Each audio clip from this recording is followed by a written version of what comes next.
Test, test, test, test, test, test. To do the robots, hello! Thank you. Bye.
Hi, Q.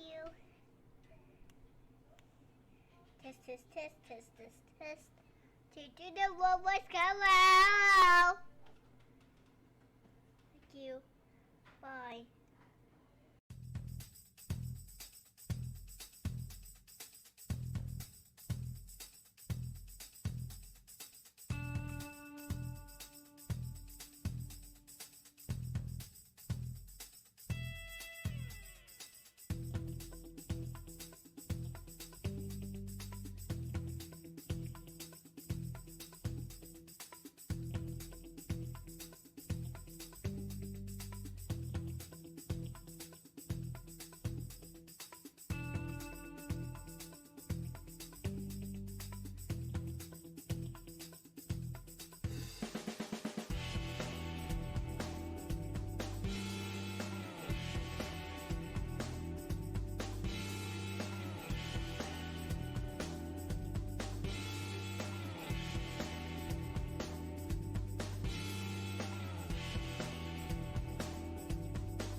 Hi, Q.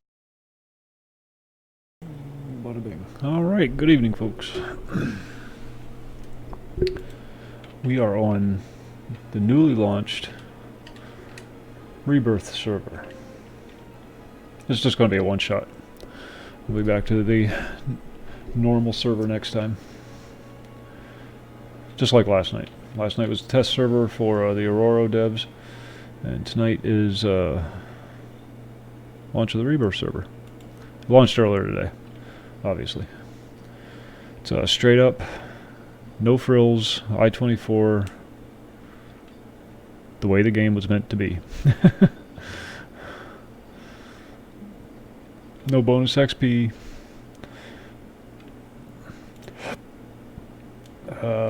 What else? I guess that's it. Yeah, no hand holding.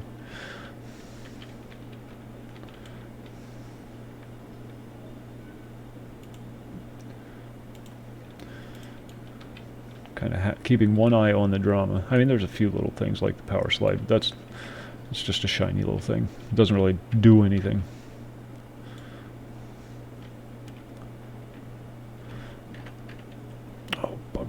Bugger. Bugger. Thought I already set this. See. Apply now. Save the file.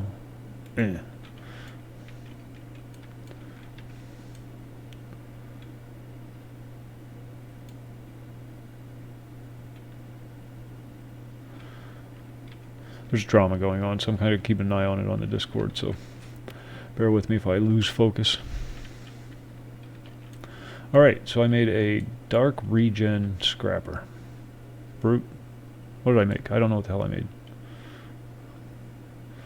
What did I make? Scrapper. Let's scrap something.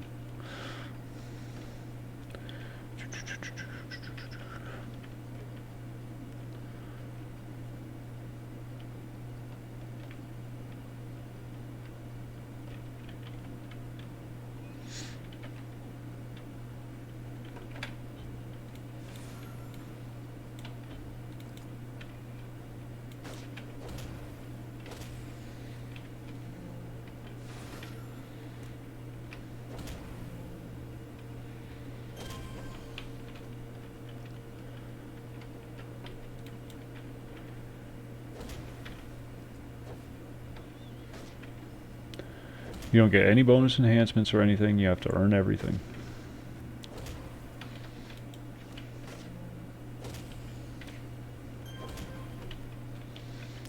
The COXG server will be switching to this or a similar format in the very near future.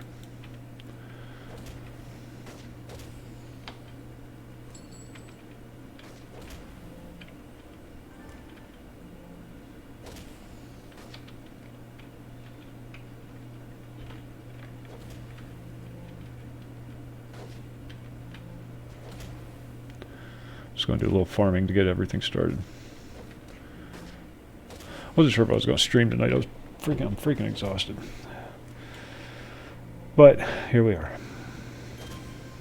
And I am sorry about not doing P99 tonight, but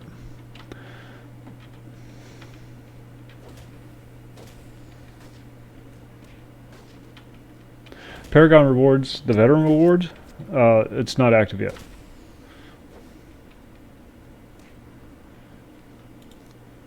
This stuff, yeah, they don't have it active yet. There's a lot of the stuff that's just not active yet. It's still technically in beta. So there's a lot of stuff that's just not available yet.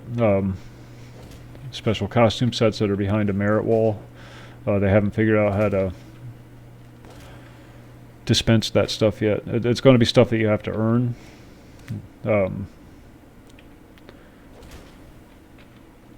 Just like it was on retail.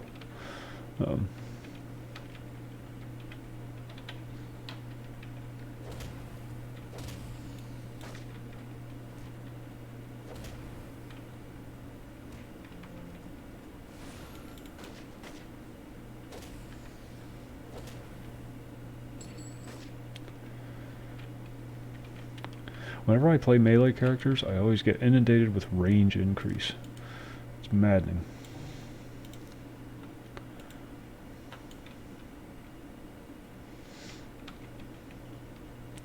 Leveling is way slower.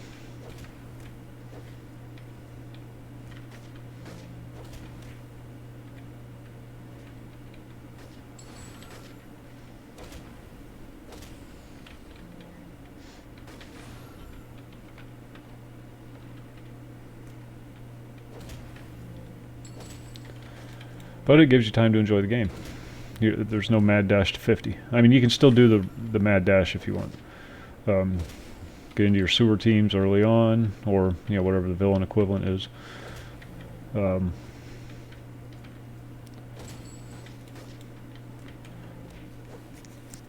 that was it. Excuse me.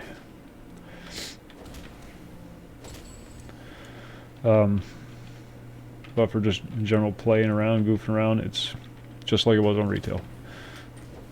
Spend a lot of time just going around beating up bad guys.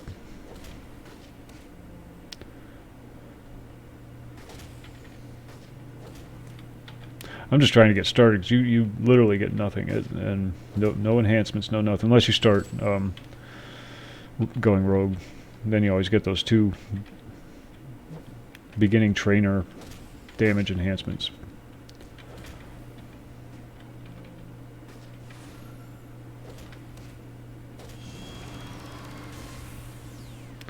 There we go. That's all I wanted to do.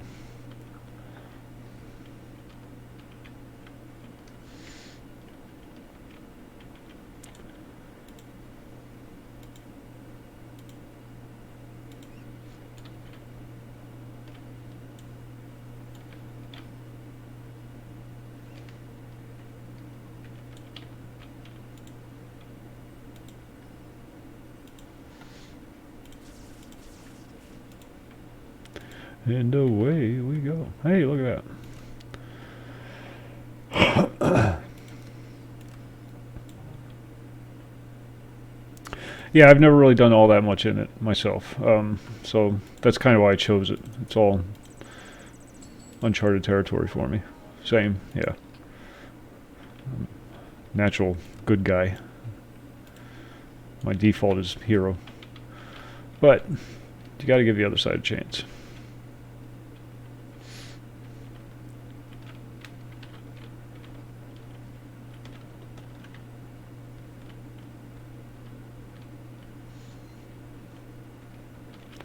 Let's go break somebody's arm. Yeah, you dirty bastard. I'm gonna break your arm. There. Tell me what I want to know.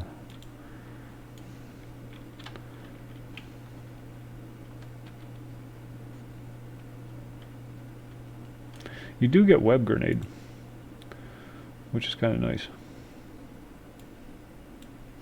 At least for a little while, until you fill up all your slots with your actual skills. Ninja run, beast run, they're locked.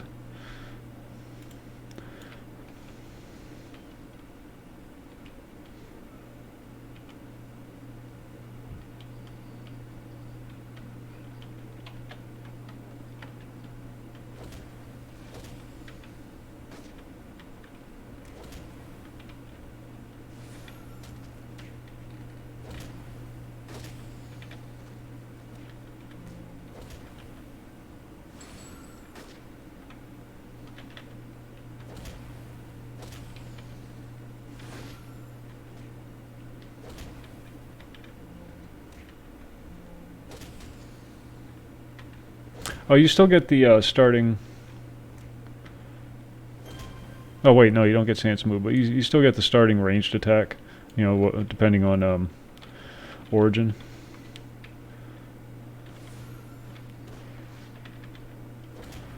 But honestly, you're not going to use that beyond your first few levels, except to pull anyhow. And if you get close enough to use it, you don't really need it to pull anyhow, because aggro range seems to be a little wider on this.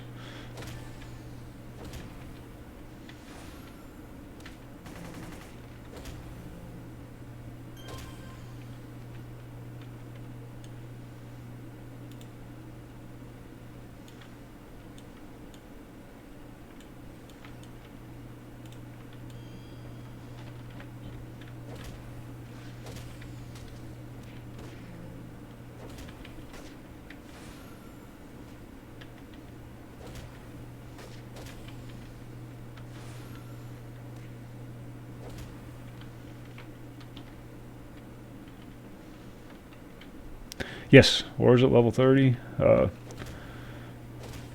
If you try to import a character from another server, and that character has an aura, it won't let you go beyond costume selection until you remove the aura.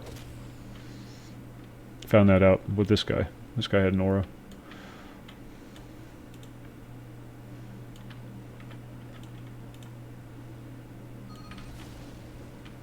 It's such a dick move, I swear to God.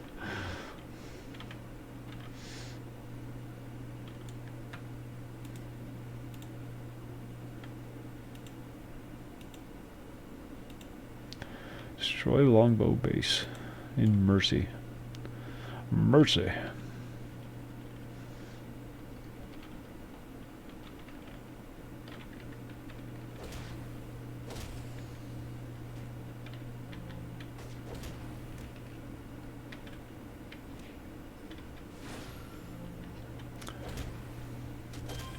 Tell you what, feels like being back on P99.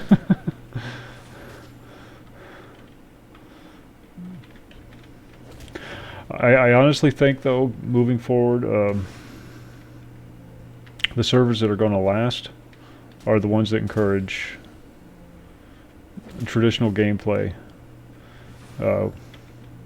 with the occasional,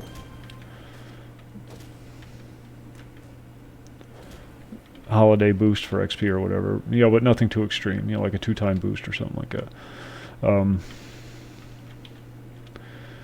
Any server that encourages the mad dash to 50 is going to crash and burn very quickly. People are just going to get burned out really quick and just stop playing.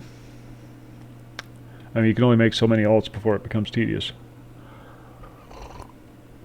So get the most play out of the character that you have. And the servers that do that are going to flourish, whereas the other ones are going to just fizzle.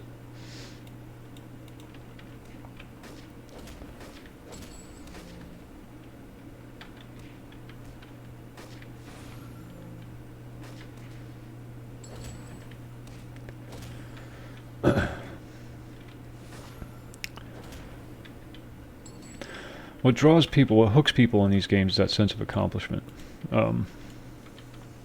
Combined with other things. Story can be a good hook. But it's really that sense of accomplishment. I built this character from the ground up, hoisted by my own petard. Did all the work myself. Got nothing for free. Those are the ones that are going to have longevity. And that's just from experience. I've seen so many servers come and go for a variety of different games, and the ones that always faded the fastest were the ones that gave out the most. P99's been going for a very long time. That's the one I like. That's the one I like to refer to the most. It's been going a very long time, simply because you have to work for everything you got. It took me 3 or 4 months to get from 40 to 41 on P99. Months. Can you imagine?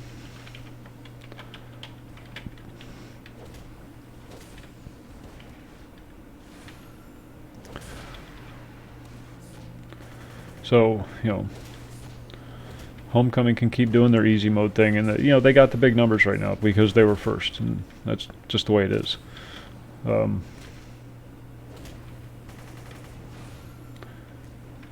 But I don't see any longevity in a server like that.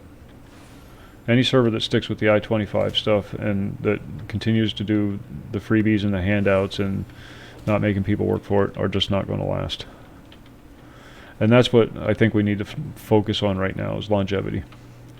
We got the game back. Let's keep it back. And let's keep it relevant for as long as possible.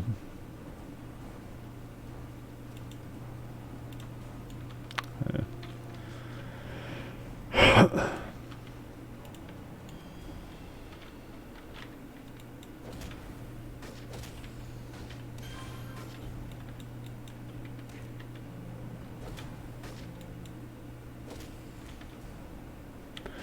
And then it just comes down to a matter of differentiating one server from the other, whether it's player base or moderation rules or whatever. The reason I'm going to stick with, I think, COXG is because of the moderation rules, or lack thereof, the self-moderation. Because eventually the Spurgs are going to burn out. They're going to get tired of running around and being edgy, and they're just going to fade away.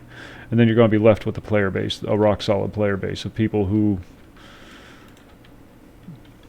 can control their urges, but can still have a discussion on any subject they want to have without worry of repercussions.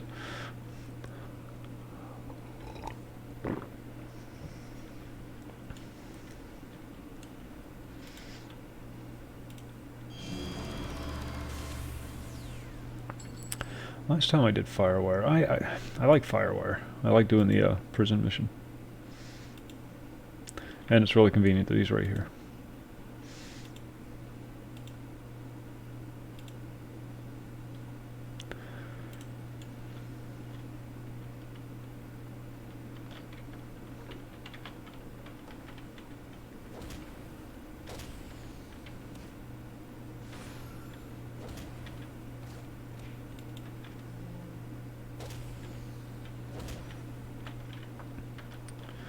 it's hard to convey these messages in the Discord because it's all text-based, and there's so many things that you want to say that you just can't get in because of the scrolling text.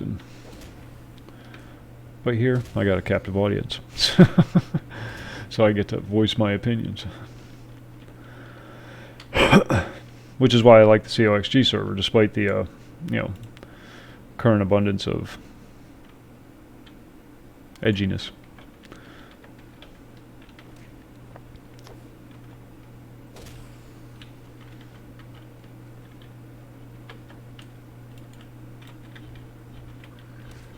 Come on, damn.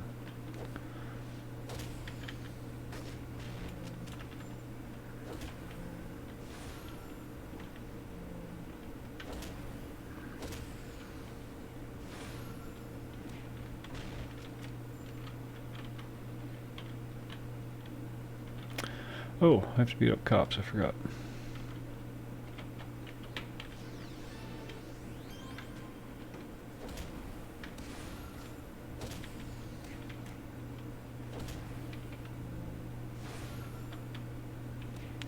Yeah.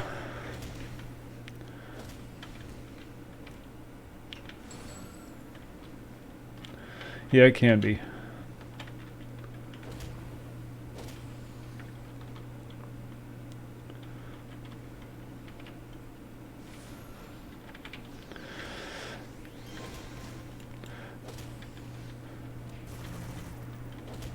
The strongest asset the player base on COXG has is its actual diversity, diversity of thought, which is real diversity, national diversity, and racial diversity and sexual identity diversity. That's all bullshit. It's diversity of thought that really matters, and that's always going to be their strong point. But it's also going to be their weak point because there's no unifier. Whereas when you go to, no, I'm not talking about the entire homecoming community, because the vast majority of the homecoming community are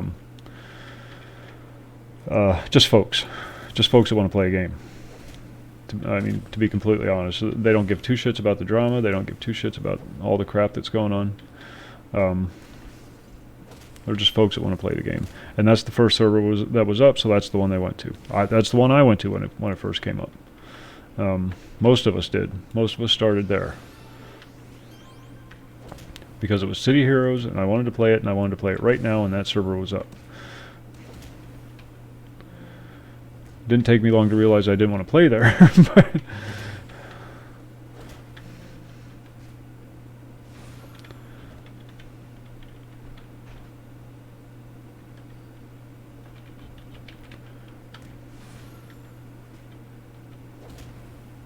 in fact, I quit playing on it shortly after I started streaming it, and started streaming on the test server for Aurora, or whoever server it was. I don't even know whose it was, to be honest with you. I think it was the Aurora test server. Streamed on that until the COXG server came up, and then that's been my home ever since. Because I'm comfortable there. Even though you got people who can't control their vocality.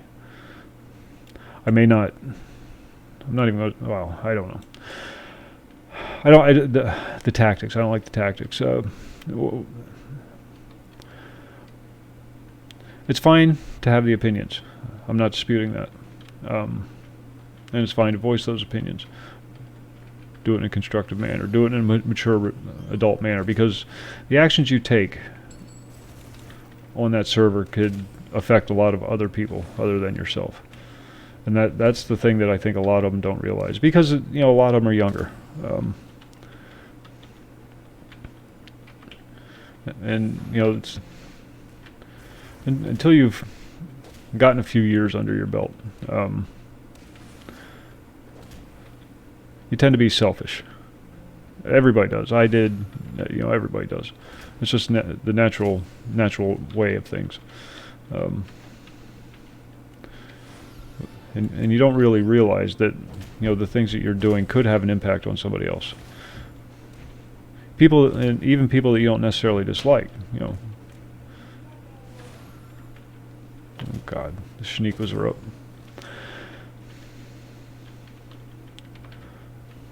the weekend.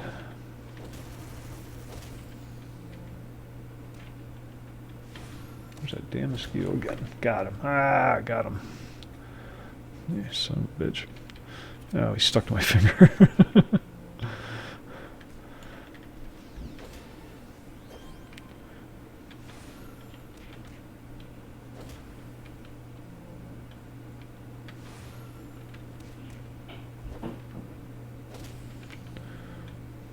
It's not even knowledge. It's just experience. It's wisdom. Christ. I've been living this life for 50 years, and I've been doing it on my own since I was 15 years old. So I had to learn. I didn't have mommy holding my hand throughout the whole thing. I was thrown to the wolves at a very young age.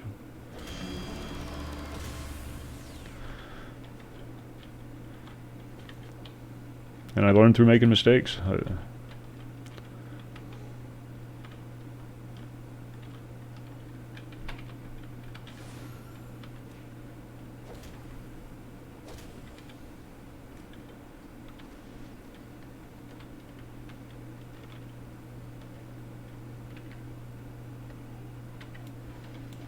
Let's go level up, shall we? Oh, I was going to beat that lady up. I thought she was a wretched.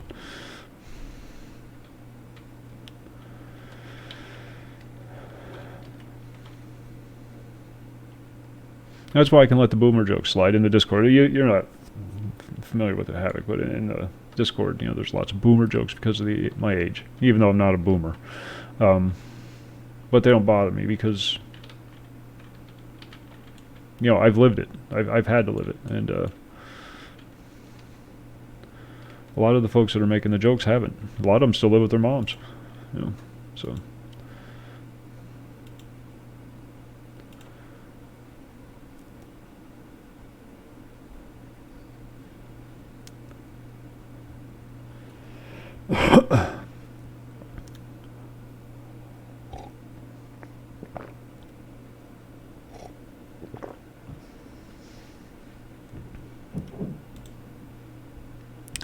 Travel power or fighting power?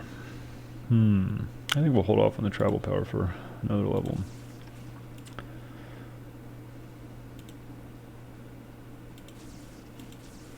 Look at that, red already.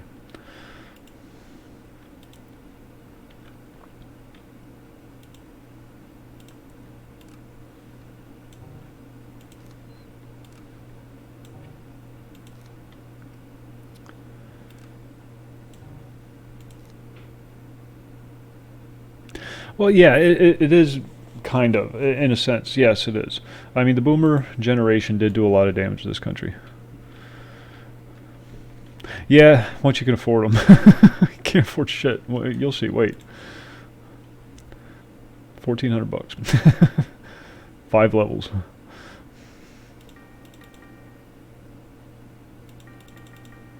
Again, this server does not hold your hand. You have to... Yeah, well, I mean, stereotype, average. God, there is no market yet. The server's been up for a day.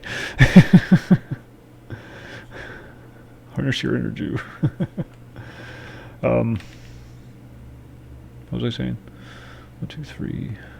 1, 2, 3, 4.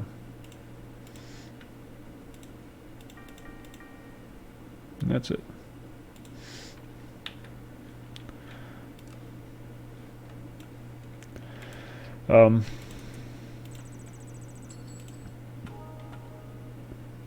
The boomers. They did a lot of damage to future generations. But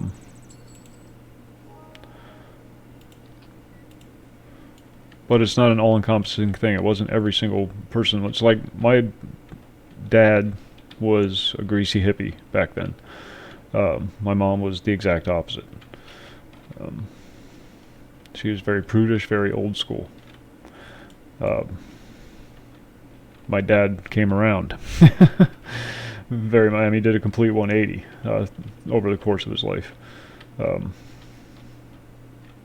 But, he still holds on to a lot of that mindset, where you listen and trust the news kind of thing, because that's just the way it's always been.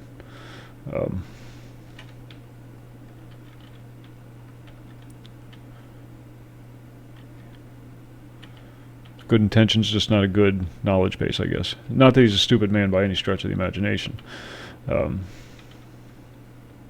My family doesn't put out athletes, they put out thinkers.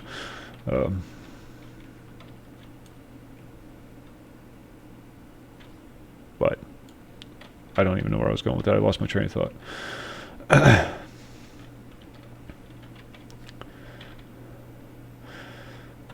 It's easy to criticize somebody on the internet. It's easy because you're anonymous. It's the person that's willing to put his face out there, his name out there. That's the person with conviction.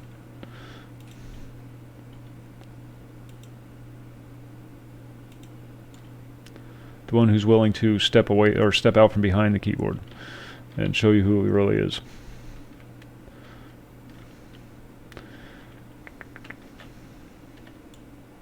What the hell I do?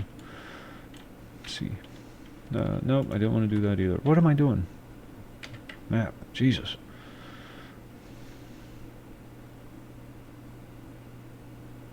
Well, that's fine. That's fine. How convicted or how convinced are you of your beliefs? And that's what the question is. Do you honestly believe that what you're preaching is true? Then none of that should matter. None of that should matter.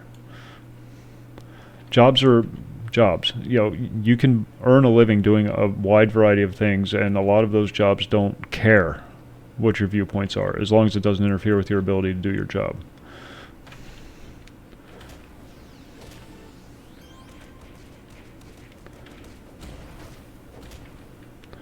A job is just a job. It's not a lifestyle. It's not who you are. It's just what you do to earn money. And you can earn money doing a variety of things, or doing a variety of jobs. It may not be the most glamorous job in the world. It may not be the most lucrative job in the world. But you know, once you reach a certain point, you realize none of that shit matters anyhow. You know, you don't have to be the richest man on the street. You don't have to have the six-figure salary and, you know, the shiny car and the new iPhone or whatever, because you could be a hell of a lot happier with a hell of a lot less. That's all baggage. That's all things. That's all stuff that doesn't matter.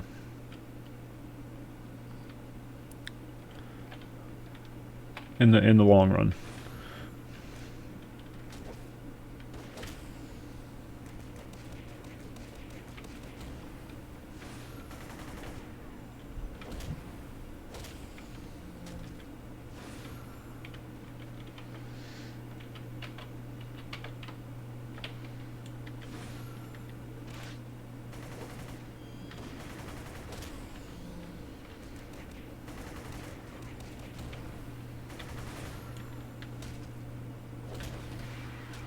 Ooh.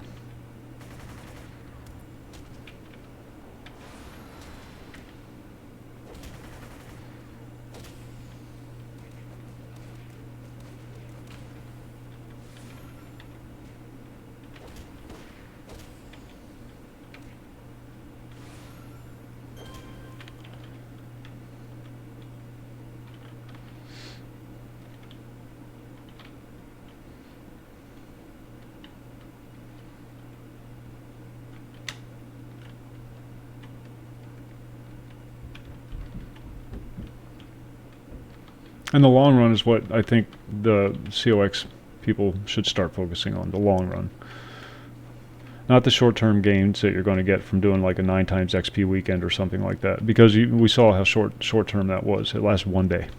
Literally one day until Homecoming came back up and then everybody went right back. They wanted to keep playing the game. They were willing to piddle around on this toxic server for a little while. Not this toxic server, sorry. But the COXG server for a little while. And then they went their merry way. Yeah,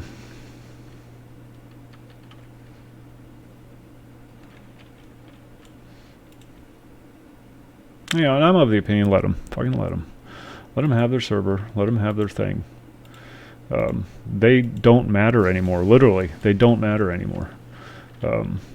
They've pigeonholed themselves. Now, so a lot of you listeners aren't going to know what I'm talking about, unless you've been following the drama. But they honestly just don't matter. And it's not the people on the server playing on the server; it's the people running the server. They've distanced themselves from the rest of the City Heroes community by choice, and they don't have a voice in anything that's going on. They're deciding to stick with the buggier, less efficient, older i25 client instead of the new 64-bit i24 client. Let them have it. If after 5 years they're still up and running, I'll eat my hat.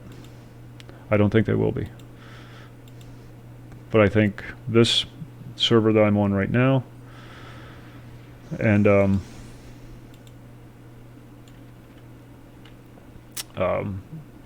to a lesser extent COXG, as long as they don't continue to allow themselves to get sucked into the drama, that's the maddening part. They're pulling you into this crap. You're allowing them to dictate the terms.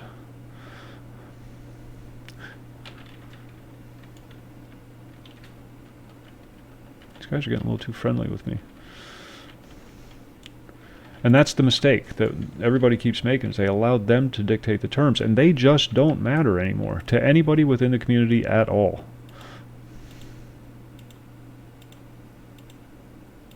Yes, they have big numbers because they were out first. That just makes sense. Do they have longevity? No, they don't. It's too easy to get to 50 on that server. And once you get to 50, the game's over. Literally, the game's over. Especially when, the I-25 stuff doesn't have any endgame content.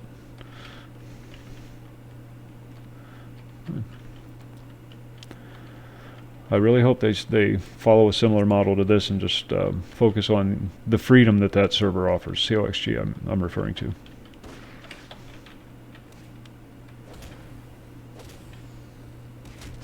Is it? Yeah, I've never taken part in it. Well, yeah, most MMOs get ruined by PvP. Because they try to shoehorn PvP content into a PvE game. And City Heroes wasn't designed for PvP. It just wasn't. The classes are not balanced, not even remotely.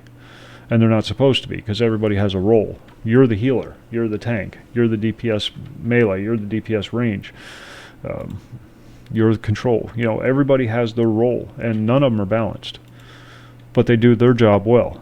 They do what they're supposed to do well.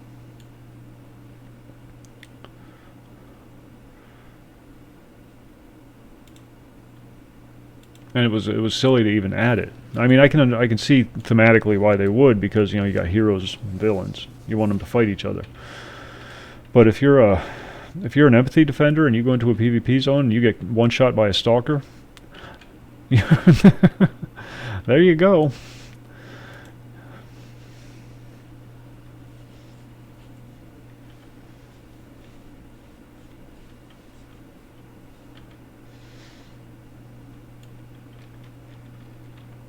So dark. Oh, that's my guy's name though. Dark. The Dark. Because he's dark and brooding and depressed. And he takes medication for his depression. Because he can't cope with reality. That's his backstory.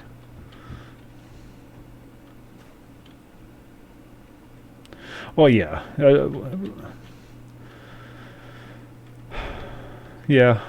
The limited experience I had with it was solo. It was me solo, other people solo, and I just happened to have the unfortunate distinction of becoming afoul of a stalker or two. It was always stalkers. It was never anything else.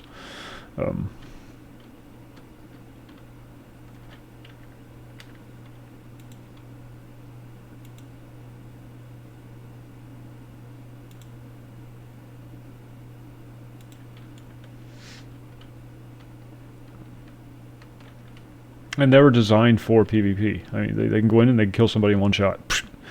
You can't compete with that. A blaster can't compete with that. They're too squishy. A stalker or a scrapper can't compete with that.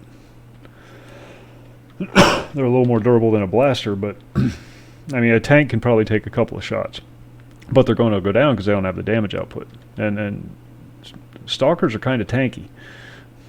I don't care what anybody says. My staff stalker, playing on COXG, is really hard to put down, and he's not even that high level yet. He's just incredibly durable.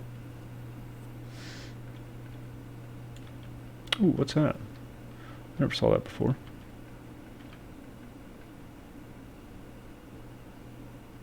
Ghost Widow. And who's that guy? Scirocco. Yeah. Heh, neat.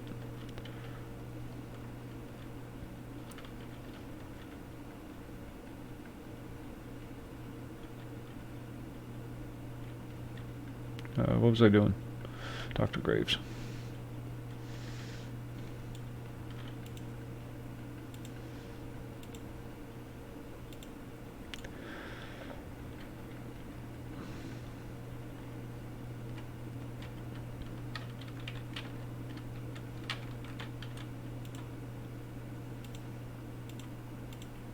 We've all seen this content before.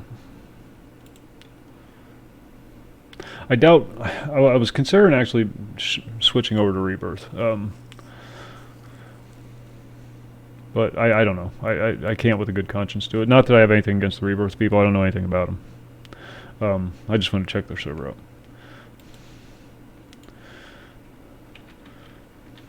But I belong on COXG.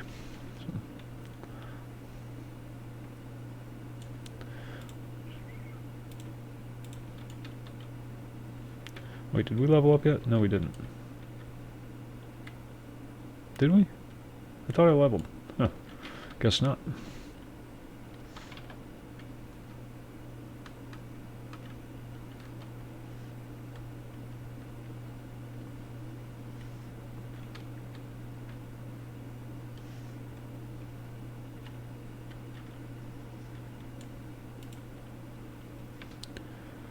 And this guy informs me that Firewire is going to stab me in the back. But we got his number.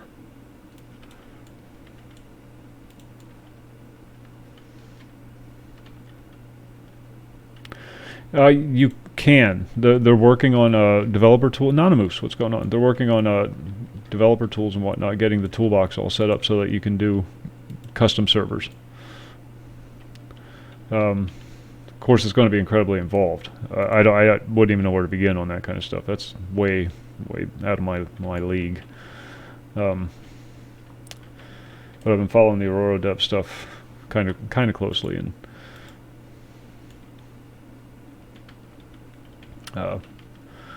that is going to be an option.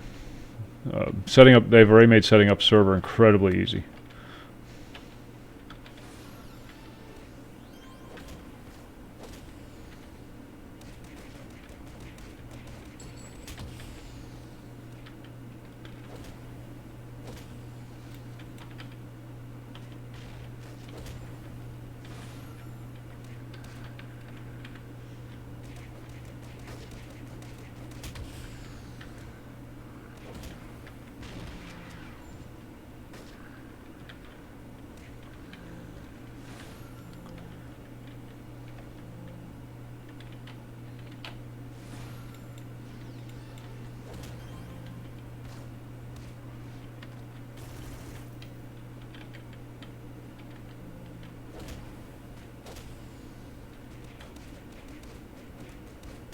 I'd play on it. I'd play on your server, Anonymous. I'd stream that shit. You'll get flooded because I'm famous.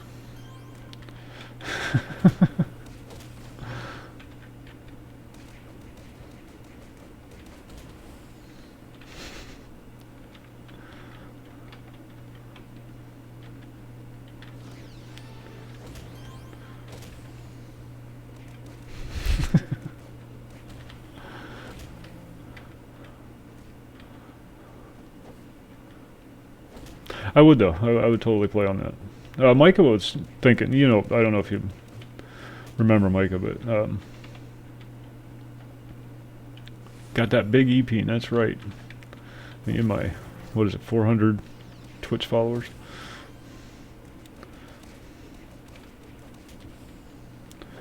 Mike was actually thinking about setting up his own server.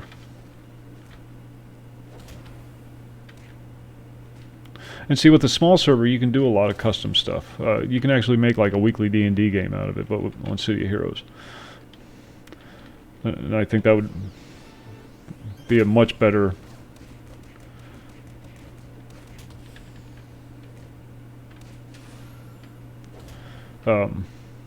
use of your resources than trying to, you know, do all the missions and stuff like that. Sorry, I don't multitask. We all know this.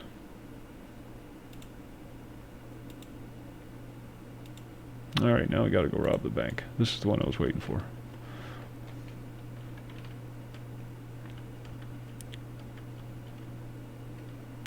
Oh, I guess with, what was it, the AE? Can't you do stuff like that already? With, the AE content?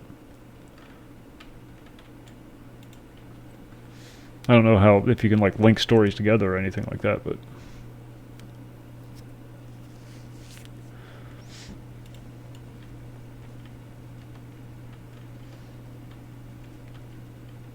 I know you can do individual missions.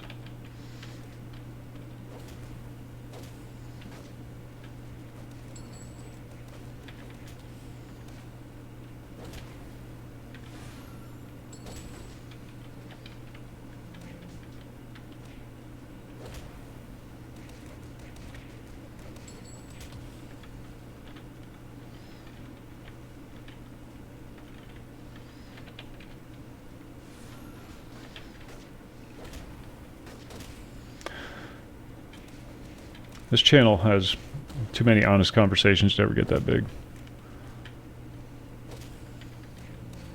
Really?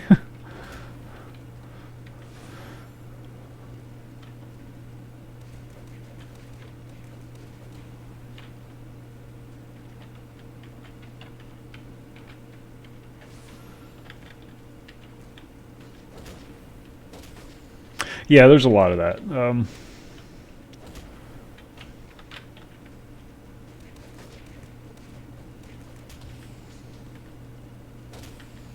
Oh, the hollow sucks. That's a hazard zone too.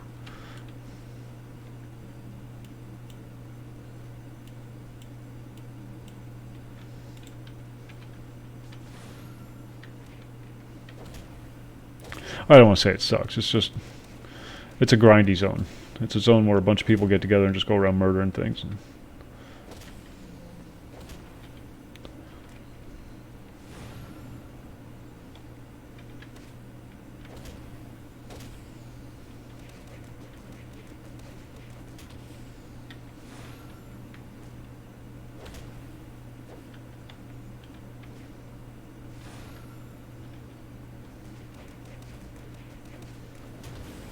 Ah, Circle of Thorns do suck.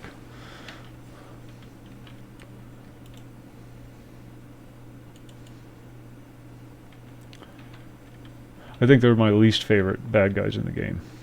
Circle of Thorns.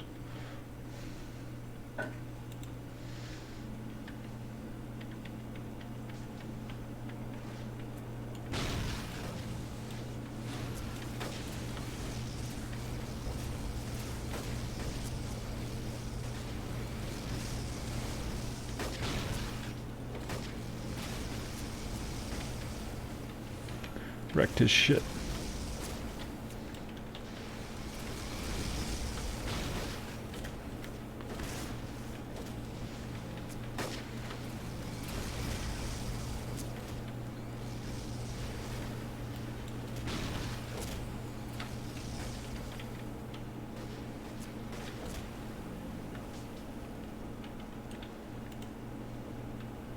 Not today, sumbitch. You're dead. Stab me in the back, will you? I just wanted to get ahead.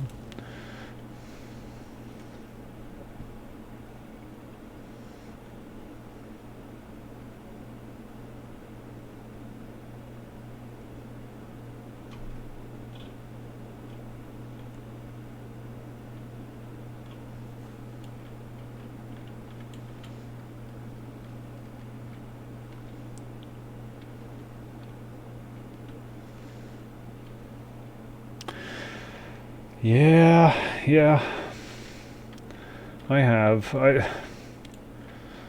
don't like the fact that Amazon's behind it. Fat infamy 50. I got 50 infamy for that. 50 XP and 50 infamy. Yep. I wonder if they actually have the server. Yeah, because each one of those Wolf Spider Tac Ops that I beat was only 5 XP. Oh no, I guess it depends on how wounded they were. How much did I get for killing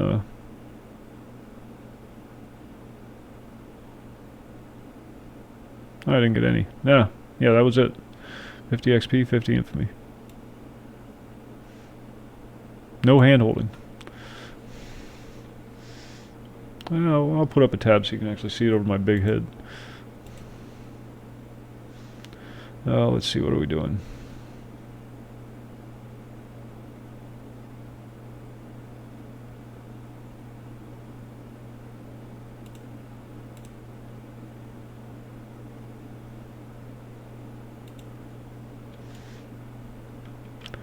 They must be. God, you remember how much of a grind it was in the very beginning? Back when it first came out? You had to work for everything. Speaking of which, I need to go work for... I tried to work that in. Never mind. I'm going to get a cup of coffee. I'll be right back.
Yeah, it does. And the little that I've seen about it does look impressive. But again, it's Amazon. I don't like Amazon. I don't like what they do to local business. I don't like what they do to small business for the same reason I don't like Walmart. I actually view Amazon as a bit worse because Amazon, you don't even have to go out of your house. And a lot of people find that to be beneficial, but it's playing right into the game, the cocooning game, the divide and conquer game that we've all been subjected to for years. And That's why we find ourselves in the pickle we're in right now. Hey, people.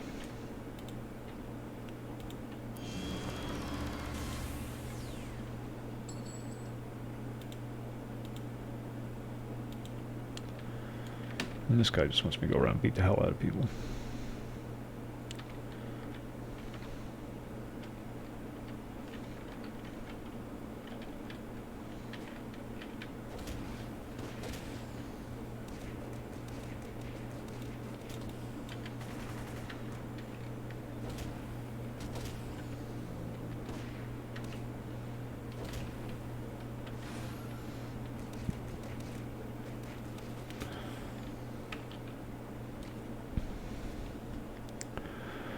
And I can say no to a game simply because of who develops it. I will never play an EA game again. I'll probably never play a Bethesda game again.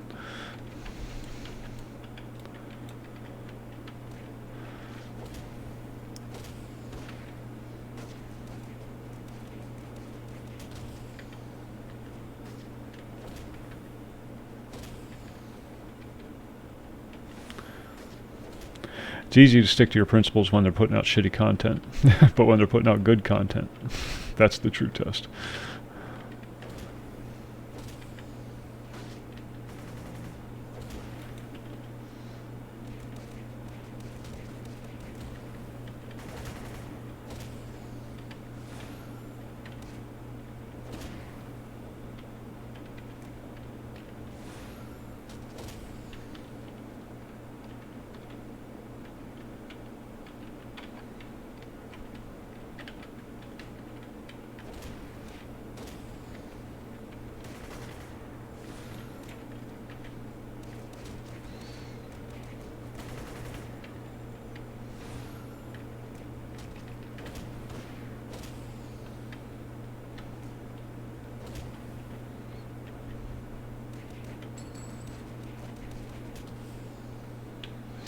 Well, no, but there's a lot of indie developers out there that are working on good content.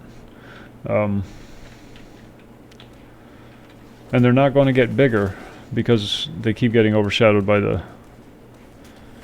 big guys.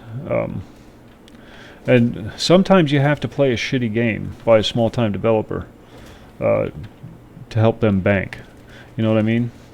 And then their next project is the one that's going to knock your socks off. Nintendo's one of the exceptions to the rule. They are a big developer, but they've always maintained their focus. They make good games.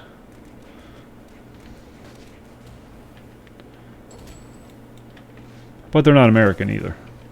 They approach it from a completely different viewpoint.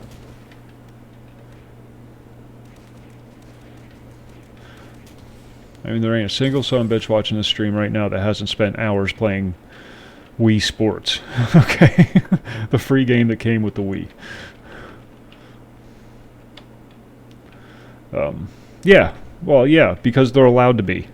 That's one of the key differences between Nintendo management and American developer management. They focus on the product.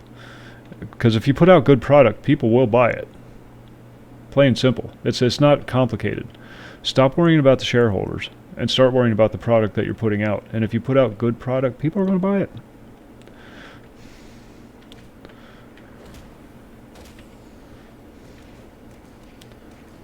Imagine that.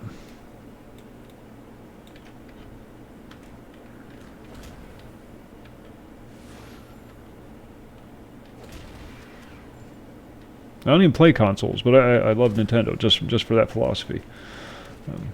I want to get a Switch. I'll probably never use the damn thing, but I want to get one. Just because it's Nintendo. What am I doing? Going the wrong way.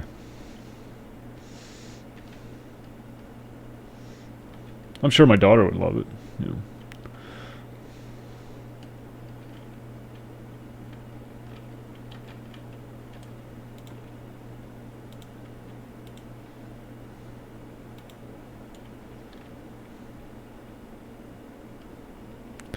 Their games are very well made and they're fun. Don't let the graphics fool you. Graphics do not make a game.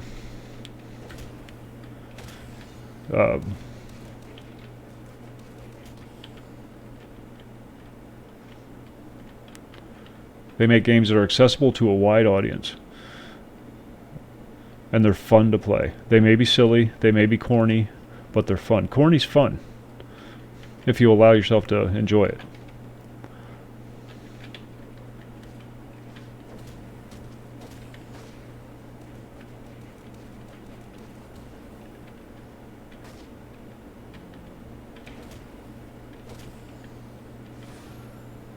Yeah.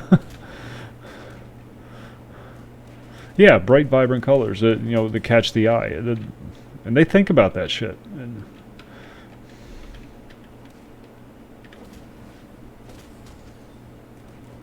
now I don't know all that much about the Wii, to be honest with you, Necro.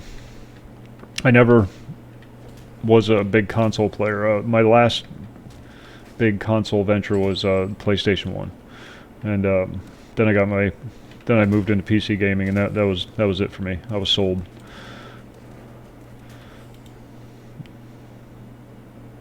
Halo on the Xbox. But, those are about the only standouts for me as far as consoles go.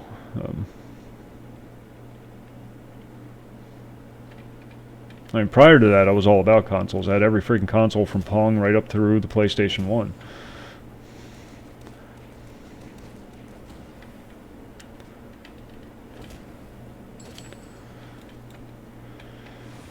The shooter games, I think is what he's referring to. The glut of battle royale games. Everything's going battle royale. Is that it? Let's done it. Oh yeah, it's this part. Fun, fun, fun. This is the part you were talking about, Anonymous.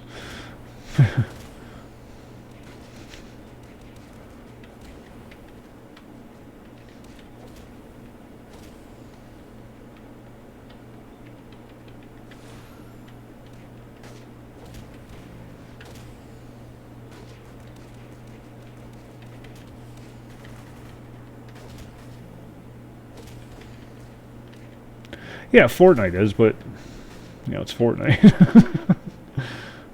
Fortnite's a cash cow, plain and simple.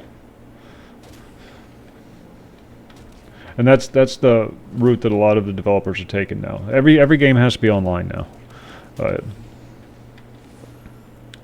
because you can't sell stuff in a single player game. There's nobody to sell it to. There's nothing to compare it to. So they play on that fragile gamer ego.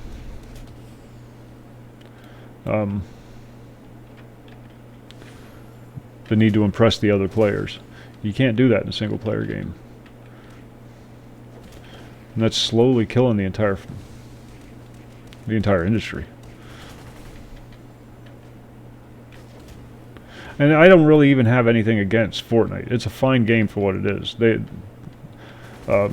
They took PUBG and made it widely acceptable. And that's fine. That's fine, But enough. Let's do something different now.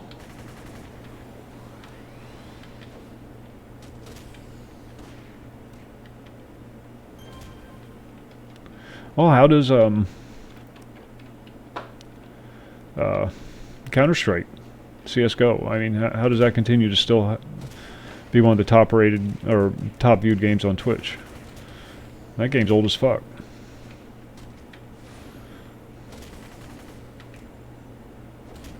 Why are people still playing EverQuest?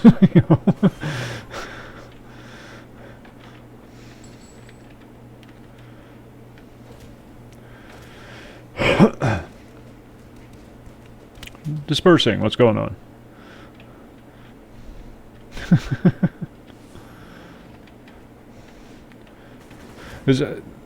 Every type of game has one game that's the standout, and then it has 8,000 other games that try to copy it. Instead of coming up with a new strategy, a new idea, taking a chance. Everybody just copies what that guy did because it was successful. That's the American approach to gaming, and that's where Nintendo shines, because they take chances. Oh shit! I wasn't even paying attention to my health. Jesus Christ! I got wrapped up in the conversation. Nobody saw that, right? Everybody looked away when that happened. Wasn't even paying attention.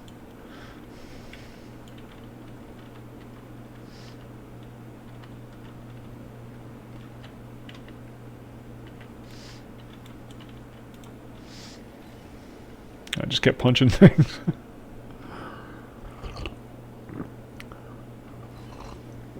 Yeah, put it out cheap. Put it out fast. Who cares about quality or content? Cash in, get out.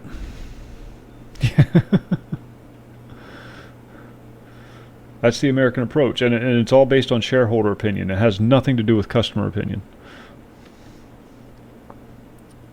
City Heroes, was a groundbreaking game of the MMO genre.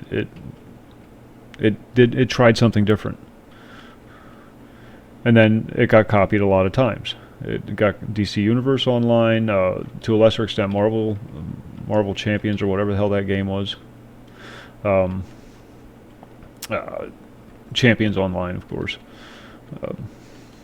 They were all lesser copies of the original good game. I mean, WoW is a prime example of that philosophy. Everything about WoW is just cherry-picked from all the good MMOs from over the years. Why do they like this game? Why do they like this game? Why do they continue to play this game? Well, let's cobble that all together and call it WoW. And that's what it is. And there's just enough goodness to keep people attached, or to keep people attracted.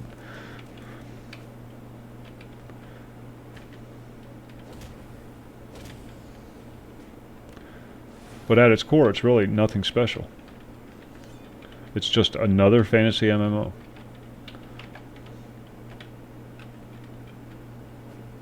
I missed a manhole cover.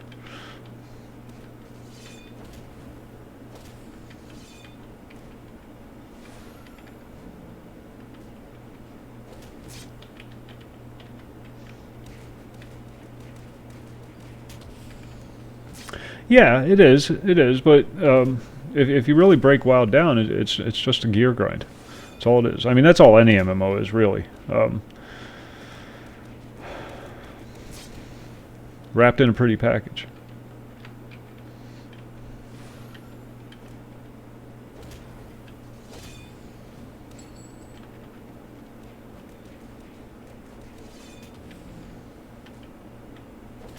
Yeah.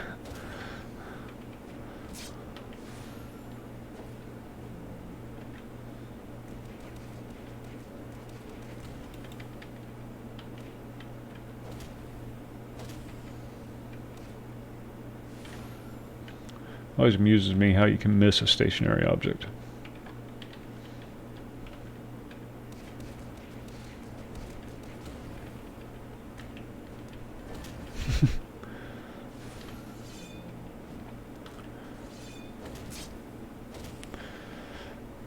There's a lot of disgruntlement towards Blizzard right now because of their treatment of their customer base. What, you don't have a cell phone? That was them, right? Was that them or EA? I don't know. It's hard to keep track anymore.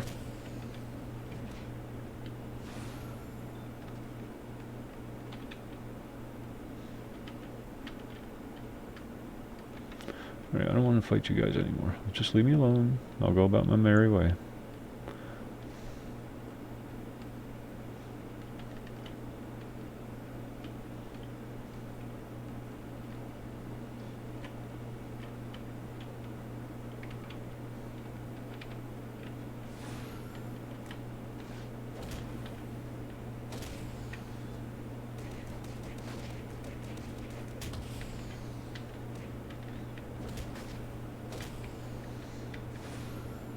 Scrappers are like that.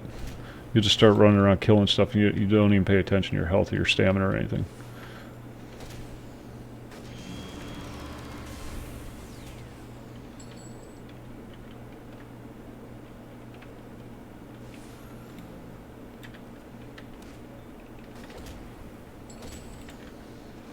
You get hypnotized. It's like driving on a road at night for too long. Dude, why? Seriously, why? Don't make me come up there.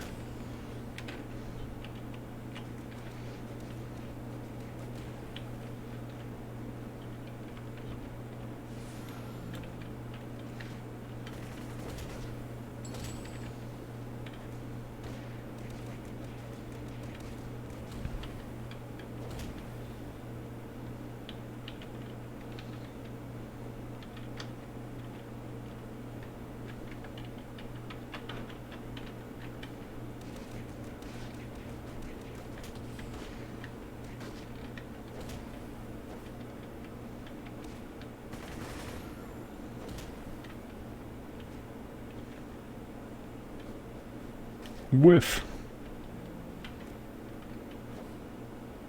Come on, you can hit somebody. I'm sure you can. There we go.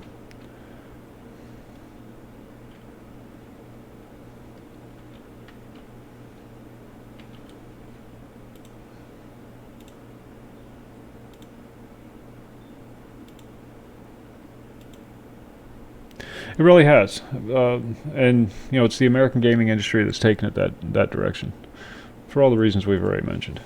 And it's not going to change as long as people continue to buy their crap. It's not going to change. I was hoping that Steam would really pave the way for the indie developers, Steam and stuff like that. You know, whatever your opinion is on the other one. What the hell is it? The one that's causing all the ruckus lately? Epic.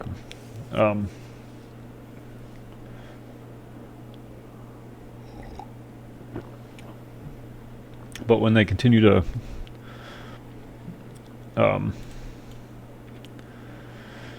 give preferential treatment to the AAA developers, you know, the indie guys are just going to get buried. And I don't know if they do, but they should spend a lot more time focusing on the indies, just to break that stranglehold that the AAA developers have and don't deserve.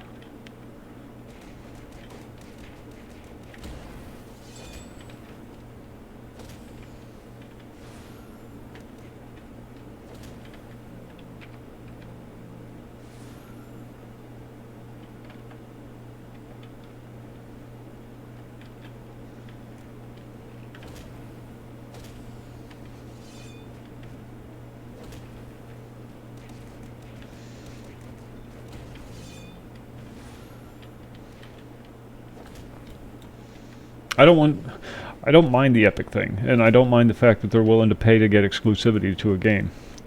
I don't want Steam to have full control of the gaming industry. I don't want that to be the only place. You know, yes, you have to have more than one store thing on your computer, and you have to dedicate, what, 300 megabytes of space on your 7 terabyte hard drive to it.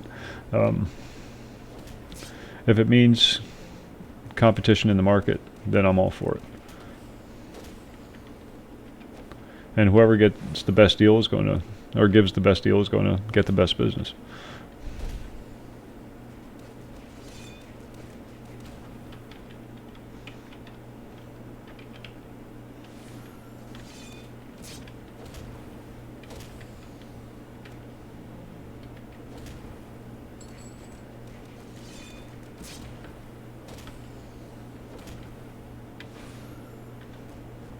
Of course, that probably makes me unpopular, but I don't care.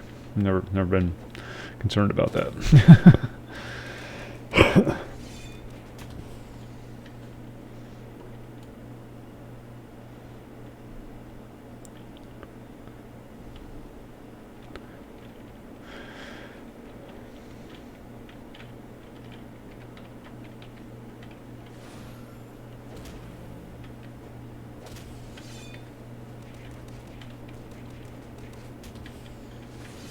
Australia's going over the deep end, and that shooting that they had not too long ago in New Zealand didn't really help the situation any.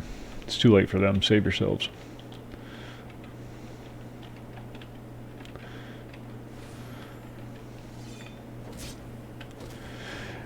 I would feel more compassion for Australia and the Australians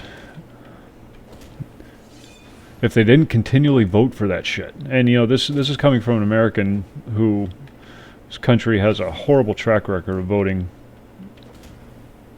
poorly.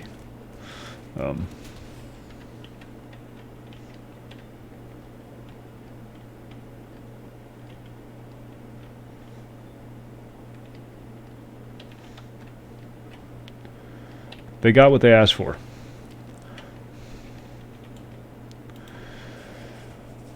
You don't like it? Take it back. Same with us, you know. It gets to that point, you don't like it? Take it back. It's your fucking country, take it back. Same with us here. Once it reaches that boiling point, we're going to have to either take it up the ass or take it back. Yes, yeah, well, with all the flaws in our system, our political system, the fact that no one branch of the government has too much power, except Congress. I think Congress is getting a little overpowered.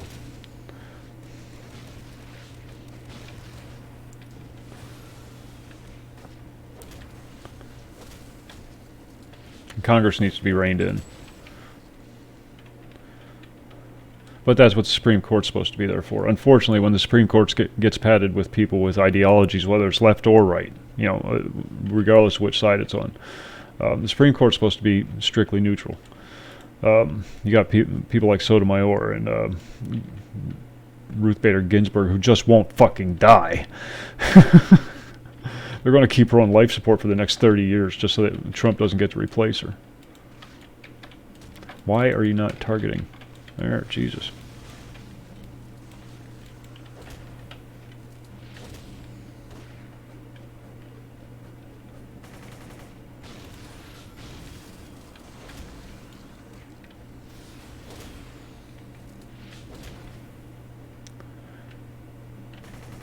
Even, you know, what's his face? Kavanaugh.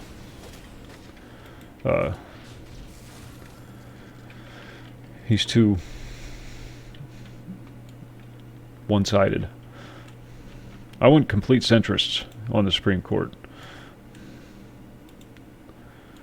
People who don't take sides. People who do what's best for the country, not people who do what's best for the ideology.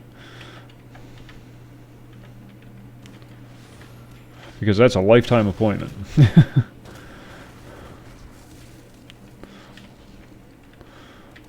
And then some in Ginsburg's case. There should be a means in place to remove somebody from the Supreme Court when they're no longer able to fulfill their duty. I don't know if there is or not. It just seems like a horrible oversight if there isn't.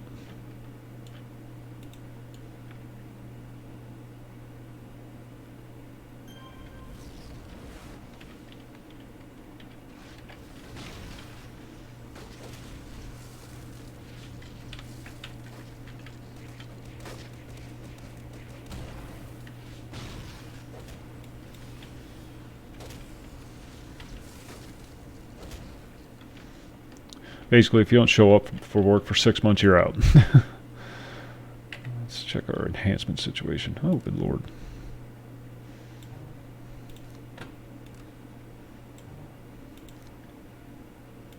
Oh, they put the tabs in.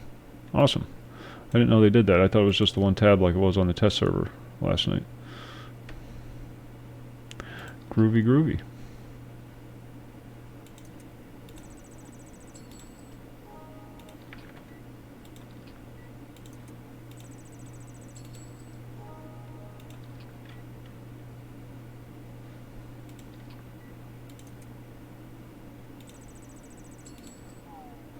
Whore.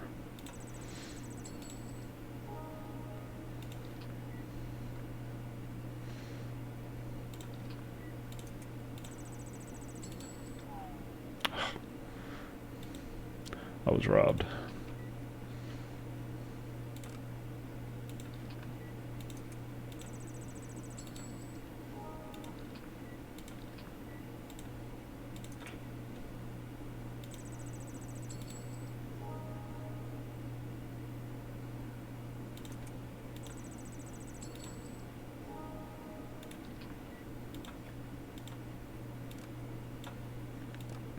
Good. I'm glad they put at least a few tabs in. I think 7's a bit excessive, but that's just me.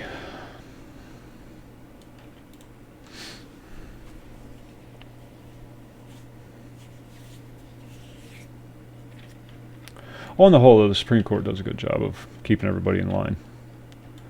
Can't really complain about them too much. I don't think they should have a voice in marriage, though. I don't think they should have ever made a ruling on marriage, because apparently they made one on the whole gay marriage thing, and that should be a state thing. Nowhere in the Constitution does it say the federal government gets to oversee that kind of thing. And if it doesn't say so in the Constitution, it's not supposed to happen. Powers are clearly delineated.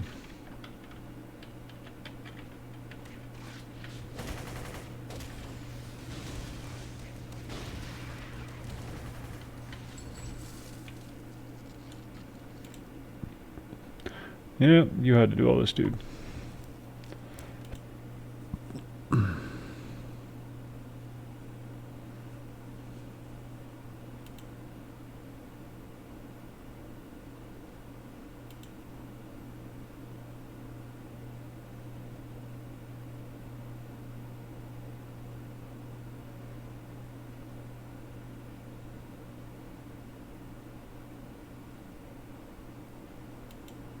I'm going to spare him. He might come in handy later.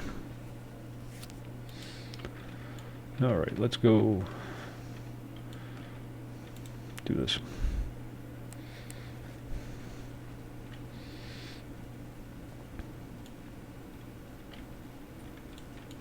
You guys want to move? Circus freaks.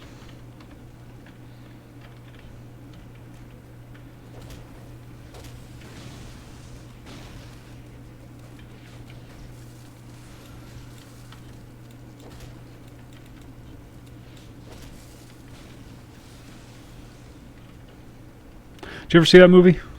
Freaks? Old black and white thing. About a bunch of circus freaks who get wronged by somebody and decide to take the law into their own hands. Or something like that.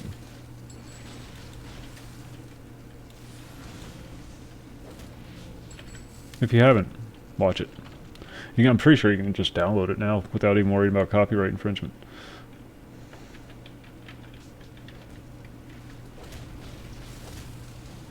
It's twisted though, because they use actual circus freaks, or actual, pinheads and things like that. Back when you're allowed to do stuff like that, when you're allowed to give people like that jobs, based on who they were. Now you can't do it because it's too insensitive. But I'm a dwarf. How many career options are open to me? Professional wrestling and, circus work.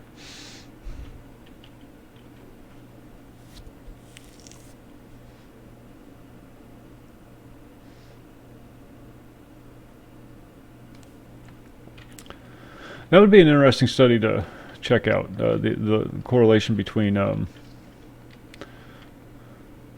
antidepressants and... Shit, I gotta get up there.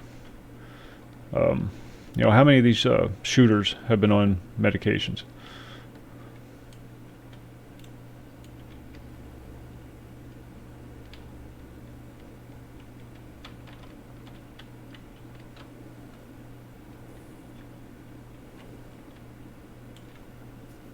Nose itches.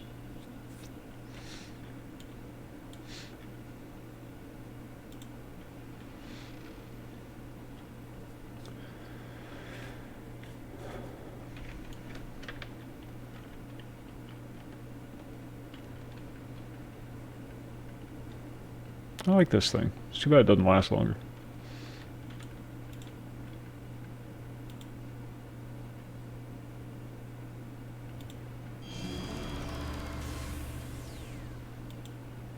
Dang, that's 2 levels, I think. We're fast tracking it.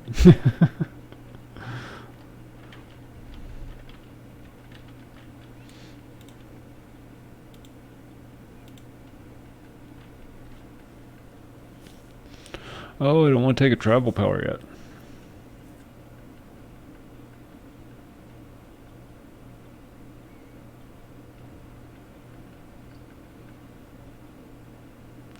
Let's self-heal.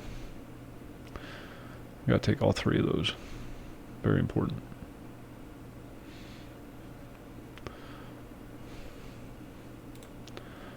Oh.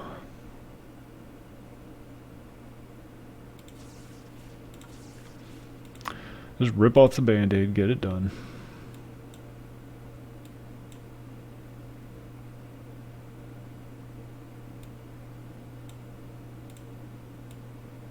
Oh, it's already up there.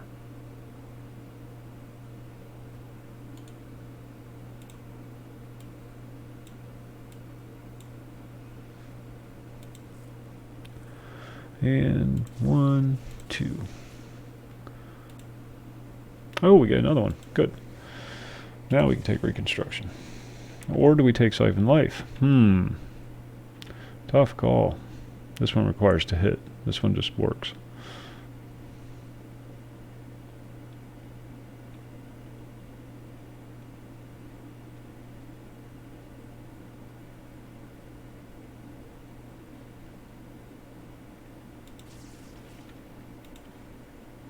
And away we go. I don't even know why I care. I'm not going to be a lifer on this server.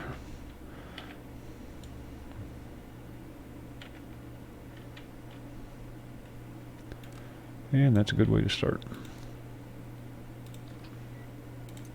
Not that I have anything against this server. It's just I've thrown my lot in with the hopeless degenerates over on COXG, and that's where I'm going to stay.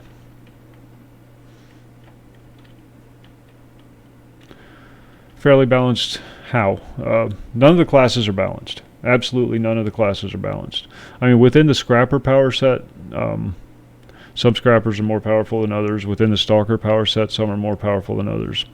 You know, but everybody has their role, because the game was designed to be multiplayer co-op. It wasn't designed to be PvP. And then they kind of shoehorned in PvP. We were talking about that earlier. They kind of shoehorned PvP in later.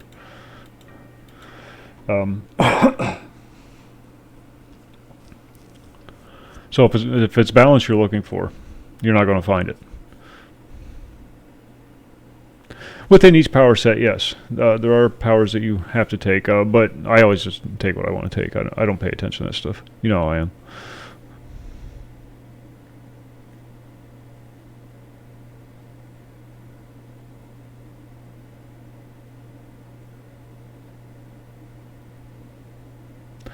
Whoa, looks like Israel's going to finally get their way and go after Iran. Yay.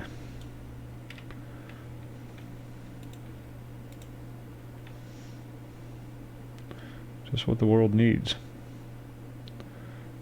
More power for Israel.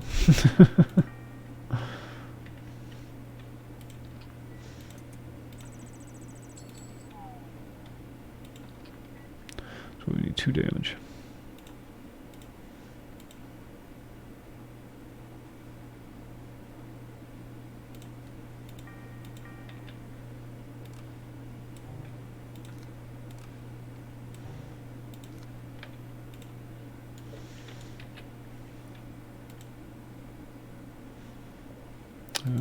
Where are we at? That's it? Oh, that's the Architect Studio Manager. I don't care about that. Now let's get it off our list.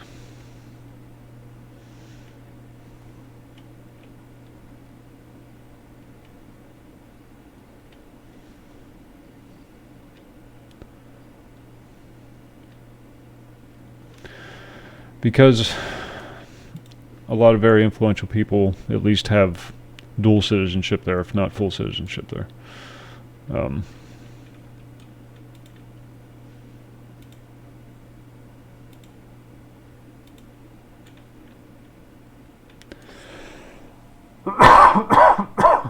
Excuse me.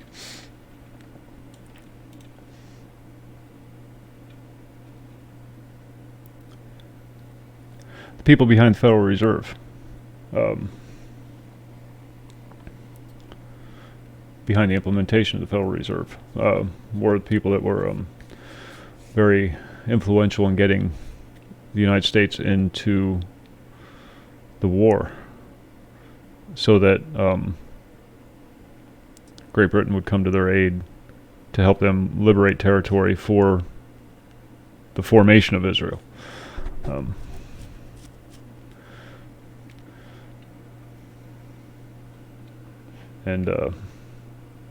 Yeah, there you go.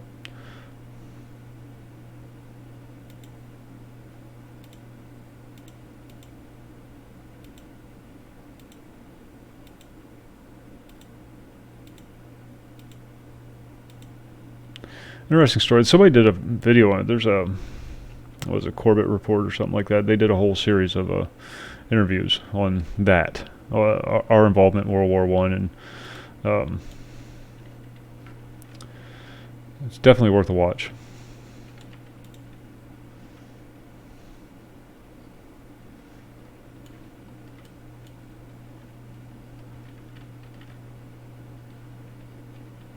Oh, I didn't know you'd go down there. Hell, I had no idea there was a stairway there. I've never been in done any of the AE stuff, so.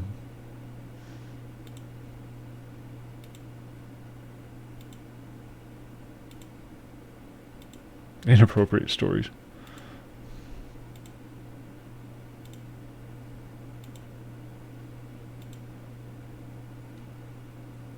I don't want to do all this. This is not fun to watch.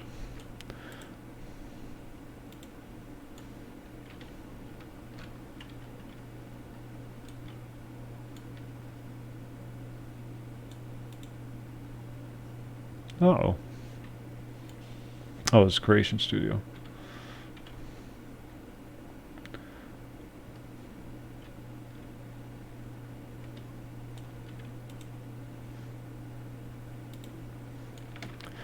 I'm just doing this because it's on my list. I'm not really paying attention to what they say. I'll read it on my own time when you guys aren't watching. I'm sure most of you already know how all this stuff works.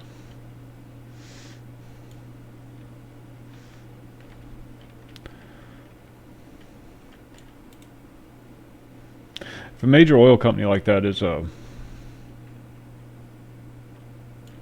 there? Yeah, I can imagine. I can freaking imagine. The rise of the Reich. How the war between the states should have ended. Yeah, I can imagine. You could have a lot of fun with that. Especially on that server. And that's why I like it. That's why I like it. And it's harmless. It's harmless fun.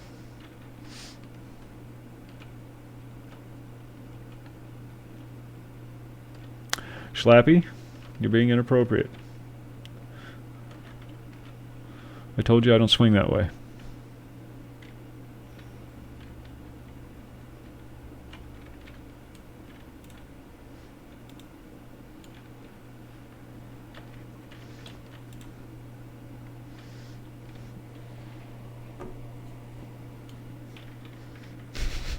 What's going on, Schlapp?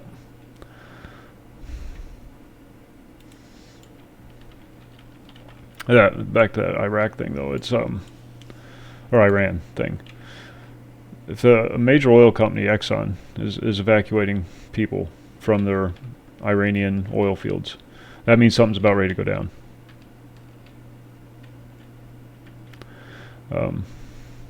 They wouldn't start pulling people out of something like that unless they had a very good reason. Just slapping it.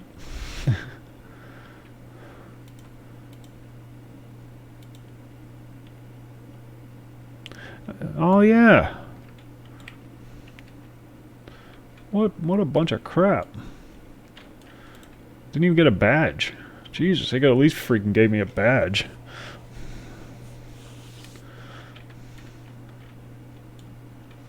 Now we gotta go do this crap.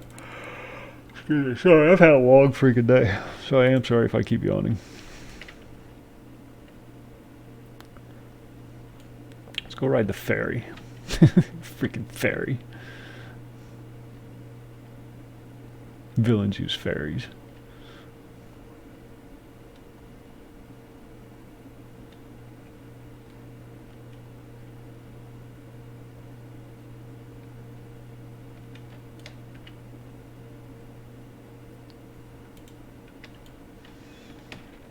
Where the hell am I going? Well, you collect badges. They're achievements. They call them badges, but they're achievements basically.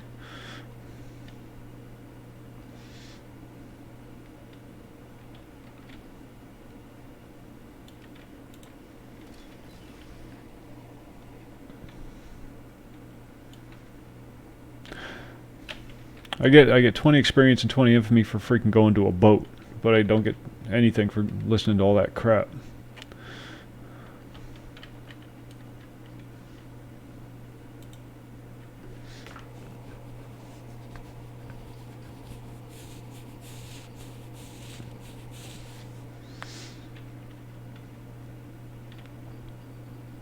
There's a boat badge.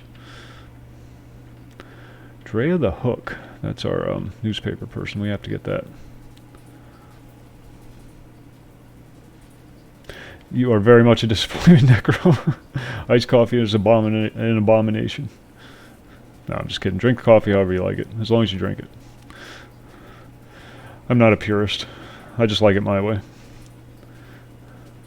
And I will joke about it, but your coffee, your choice. You paid for it.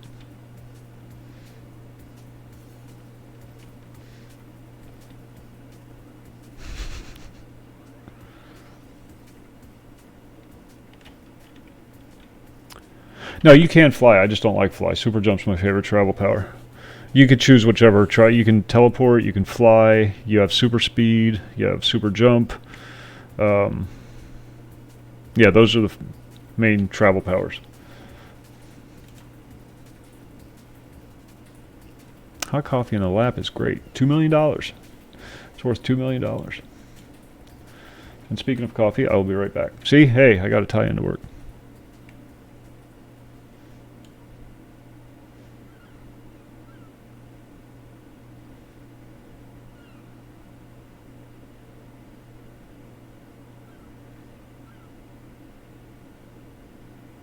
Insurrection Act. Good, good. I hope he takes more heavy stance, but I just hope he gets the hell out of the Middle East.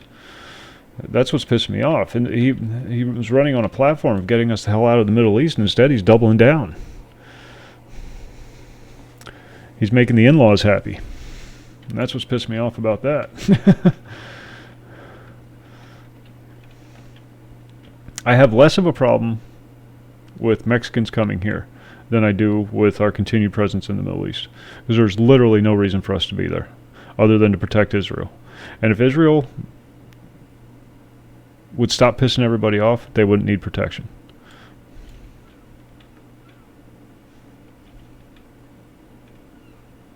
Well, you got to build in straw, Havoc.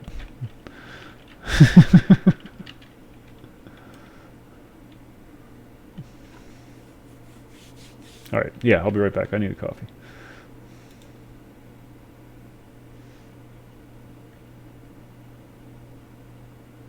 Well, that's the only thing that's keeping us going, Schlatt. If we stop going to war, the economy will collapse overnight. Literally, overnight. Literally. I can't even right now. Literally. Be right back. Hold on. Jesus Christ. Let me get a coffee.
Alright, I'm back. And I see the conversation has degraded.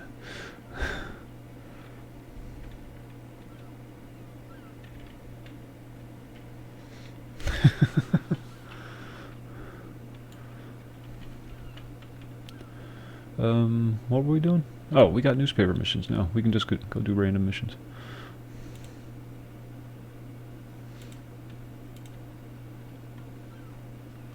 Let's see, who do we want to go?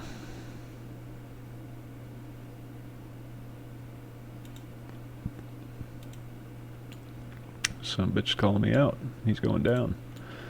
And of course he has to be a half mile away.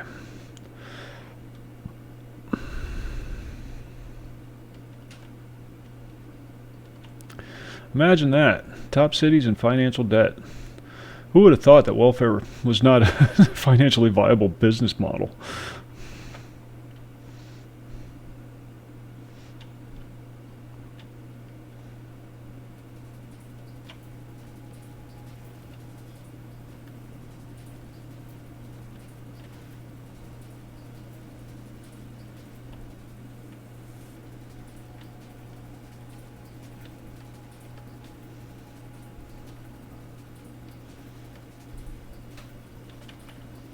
Ooh, gang warfare.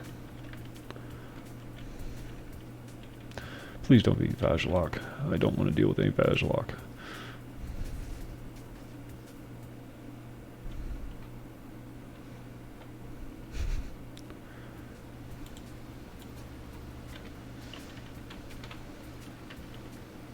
What did I take? Siphon life. Good, good, good, good.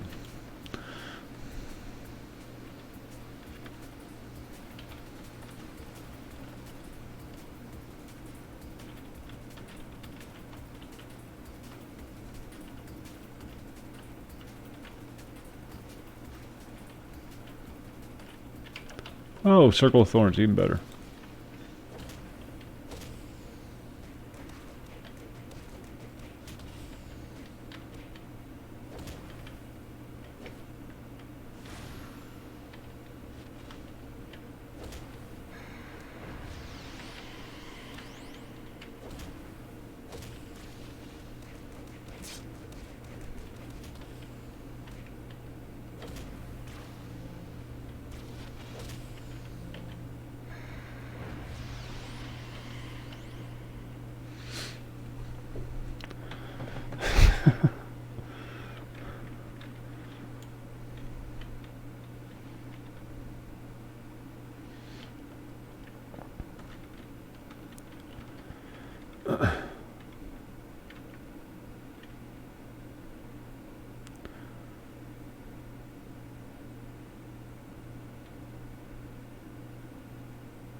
Ban U.S. military troops from Iraq. There you go. There you go.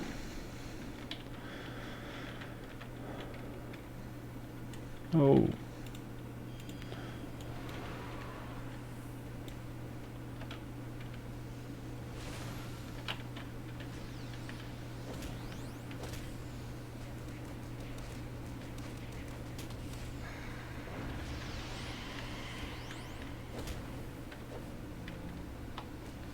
Don't blow up. Don't blow up. Ah, he got me. Bastard.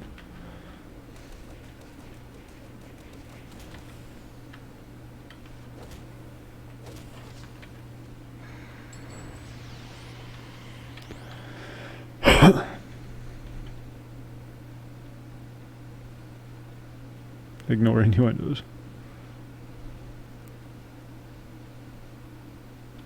No, no. I'm used to this kind of conversation. Doesn't bother me.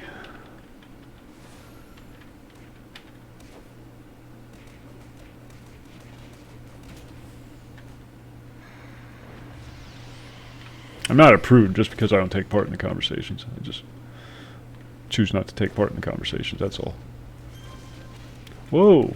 He nuked the hell out of me. Will you please come back? Don't make me chase you.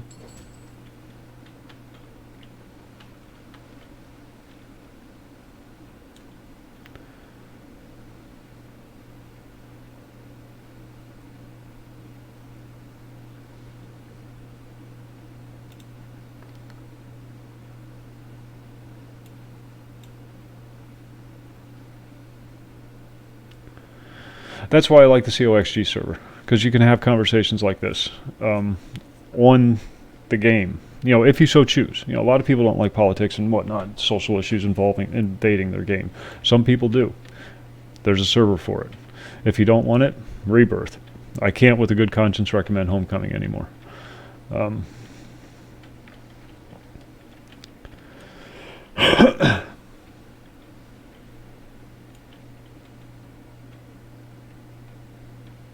Massive explosion near Damascus.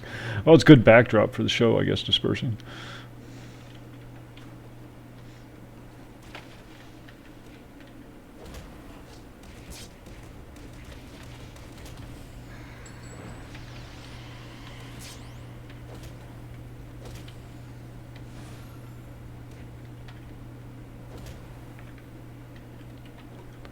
These little nurglings are really irritating.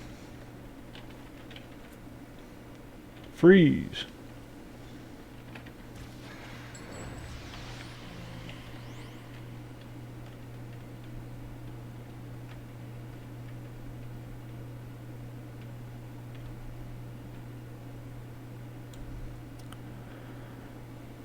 Homecoming was the first server up, Schlapp, and this isn't a dig on anybody that plays on Homecoming, because most of the people that play on Homecoming are just normies who don't really pay any attention to the behind-the-scenes drama. But it's the people running the server are don't like the fact that they're not exclusive anymore, and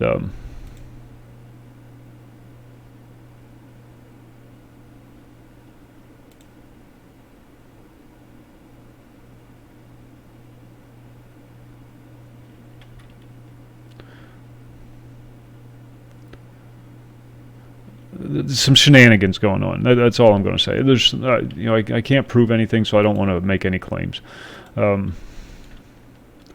Honestly, I just would rather they go about their merry way and, you know, leave everybody else the hell alone.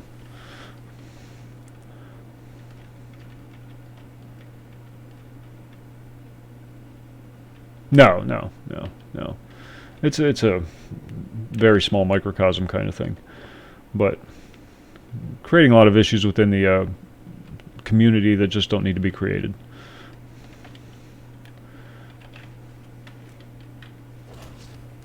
Everybody just wants to play the game.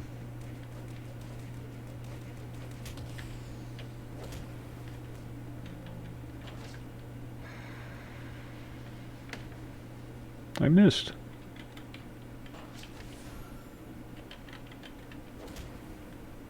Yeah, similar.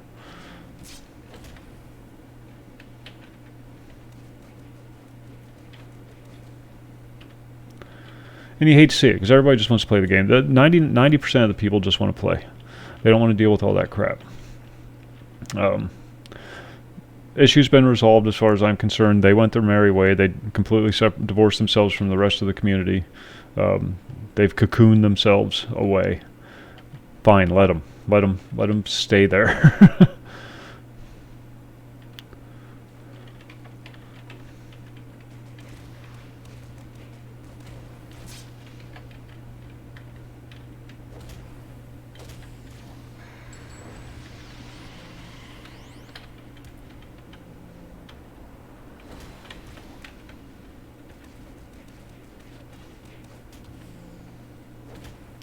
I tried to take the diplomatic approach and recommend it whenever it came up, but I just can't do it with good conscience anymore.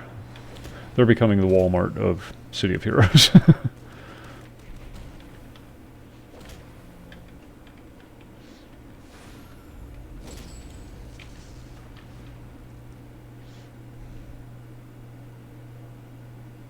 Pre-CU or NGU? NGE? I would say pre, because I don't like a bunch of Jedi running around. Jedi should be a special thing. It should be, not everybody should achieve that, you know, from a lore standpoint. Now, to be fair, Star Wars is dead to me. Once Disney buys something, I no longer pay any attention to it. But As far as that particular game goes, I would much rather there be a very small, finite number of Jedi than every other person swinging a lightsaber. You know, like in, not that it's a bad game, it's a fine game, but Star Wars, The Old Republic.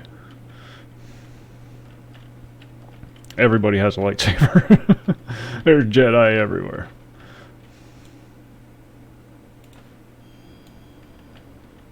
Yeah. No, I have nothing against the game, and I'm really glad that it's allowed to exist. It's one of the things,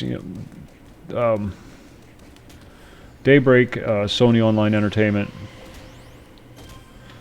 get a bad rap, but one of the coolest things that they've ever done was give the go-ahead to emulators and private servers, because they just viewed it as more PR for them.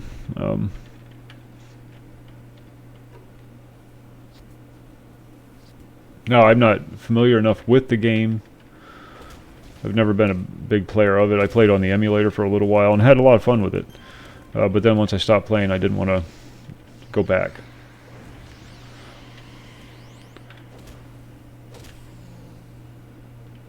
Yeah, you remember that? I used to play Old Republic all the time.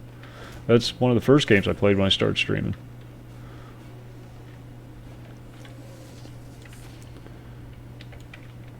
And it's a fun game until you stop playing it. It's kind of like the Elder Scrolls Online dilemma. It's fun until you stop playing it, and then you never want to go back.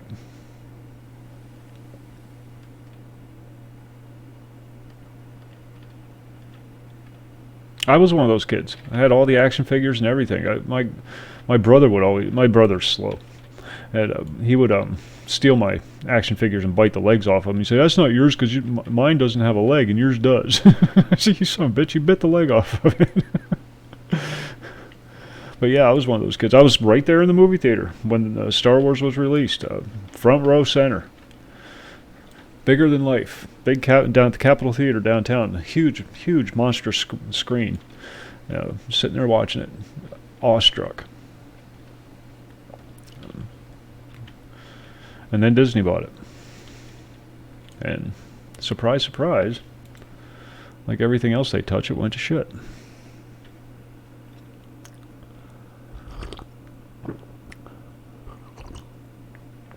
Yeah.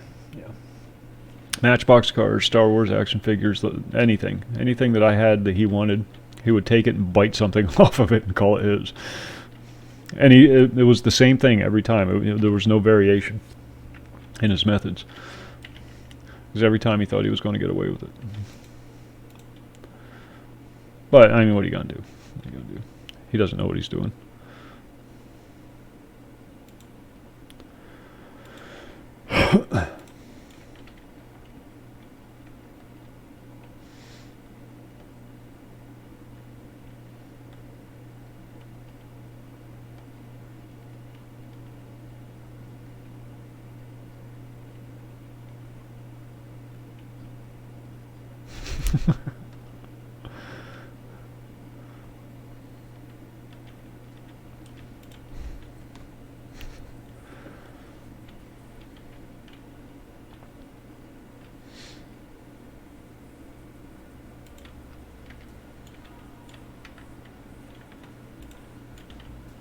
I like doing these just to get the bank robbery missions.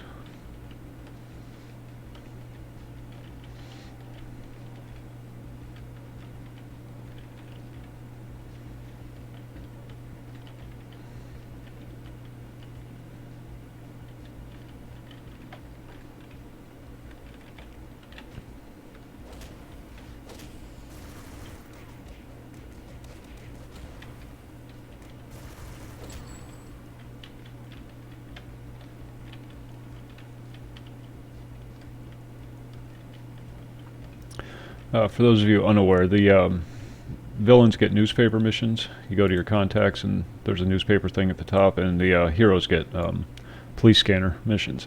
And they're just randomly generated missions, and after doing 3 of them, then you get either a bank robbery mission on the villain side or stop a bank robbery mission on the hero side. And I don't know why, but I like doing them. Sugar blasted Wookiee chunks. don't think I ever had those.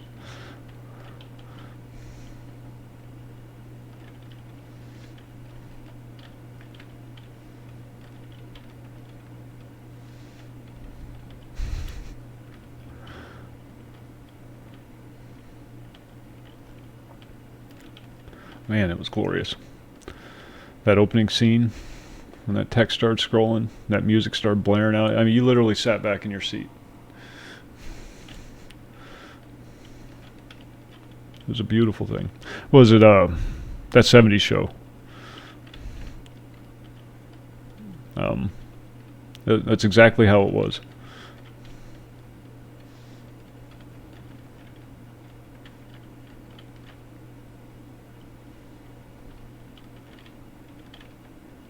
He's awful proud of himself. Look at him. Do it again. Go ahead, get it out of your system. I'm going to let him have his last little hurrah before we murder him.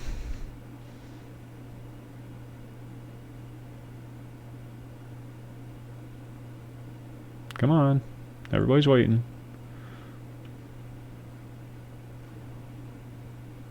Did you see what I did? He's fucking retard. Let's go kill him.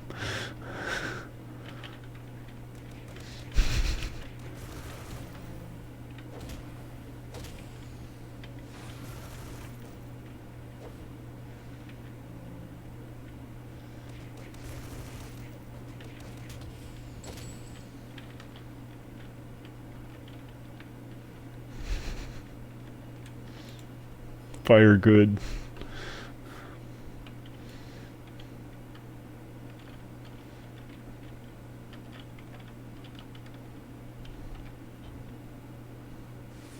He was proud of himself.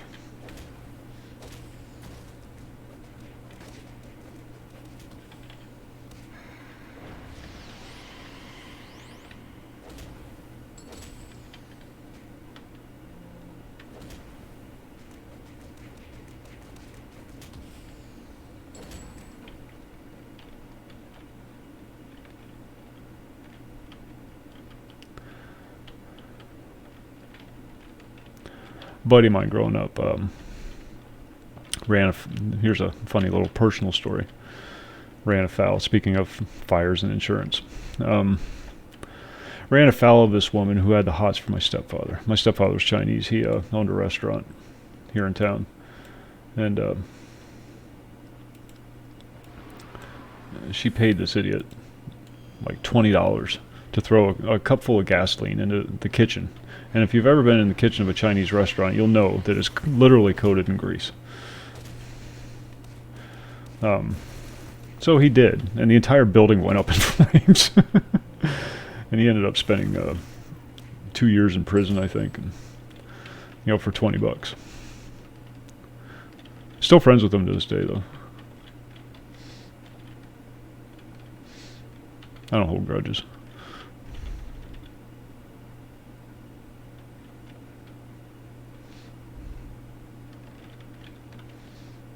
Yeah, my stepfather really cashed in on that, though, so I'm starting to wonder if he didn't have some kind of involvement in it.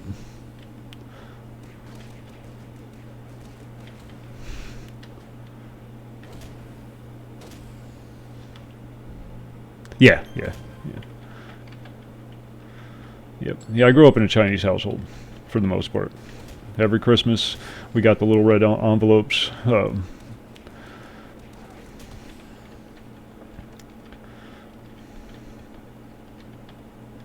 From the plethora of illegal immigrant Chinese relatives that would come over here. They didn't understand the concept of Christmas, but they understood gift giving. And they didn't give gifts, they just gave cash. And then you use the cash to go buy what you want. And so every Christmas you'd end up with this whole fistful of these little red envelopes with Chinese pictures and writing on them, and full of money. It's like Asian bar mitzvah or bar mitzvah or whatever the hell it's called. But you get one every year.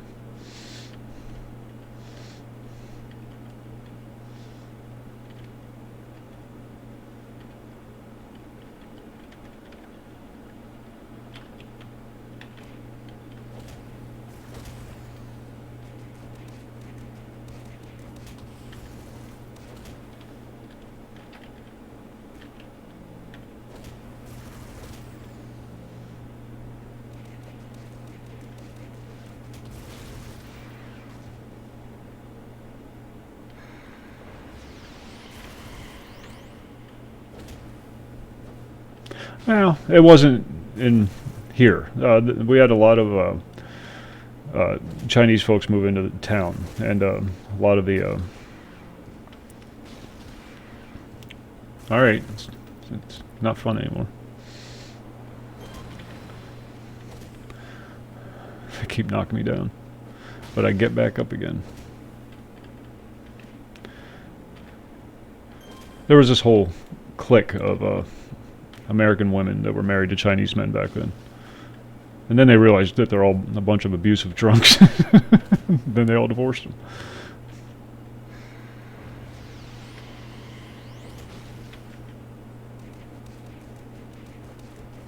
I bet that's an interesting combination.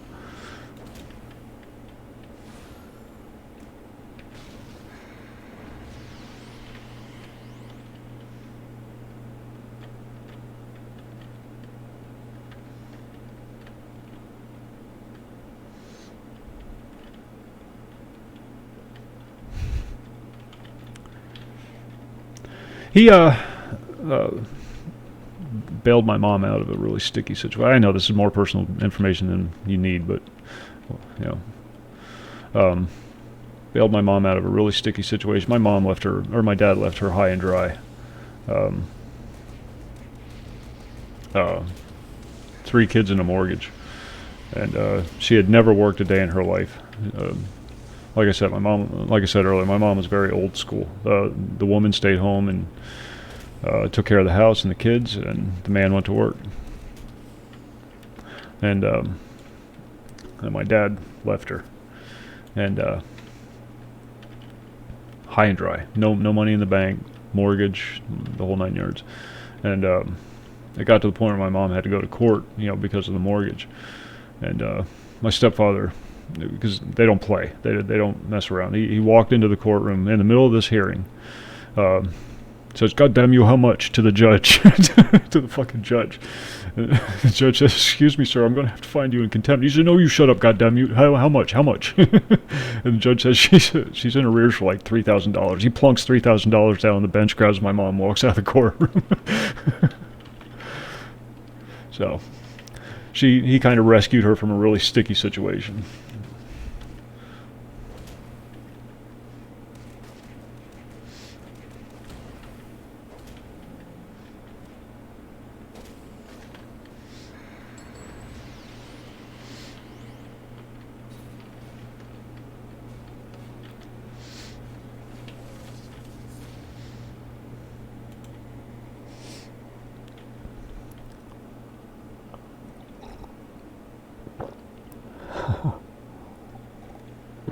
Barbara Billingsley, my God.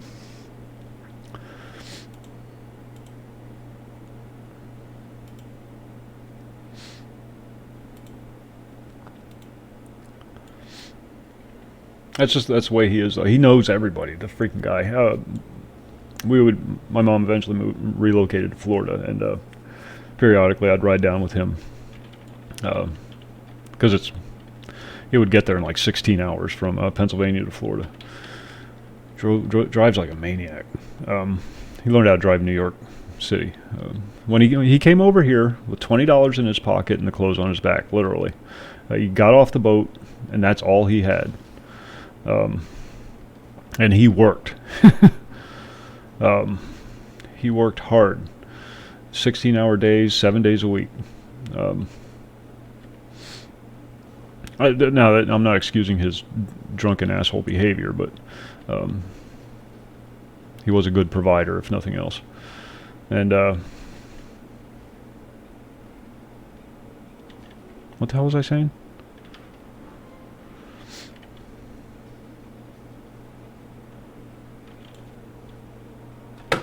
Totally lost my train of thought.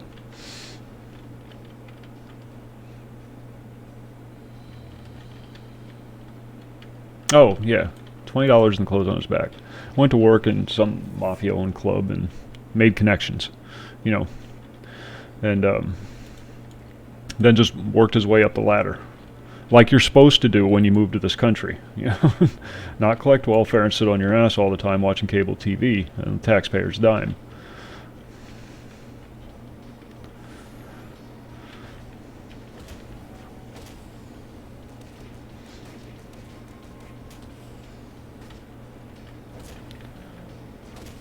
Ended up owning several restaurants over the years. And his last job was working for one of these Indian casinos, managing a restaurant there. But they paid him really well to do so because of all the experience he's had.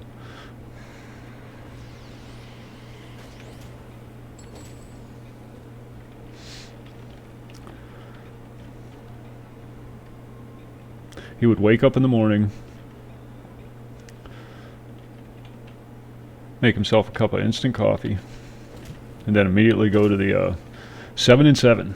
No, whiskey and water. That's right. He drank whiskey and water.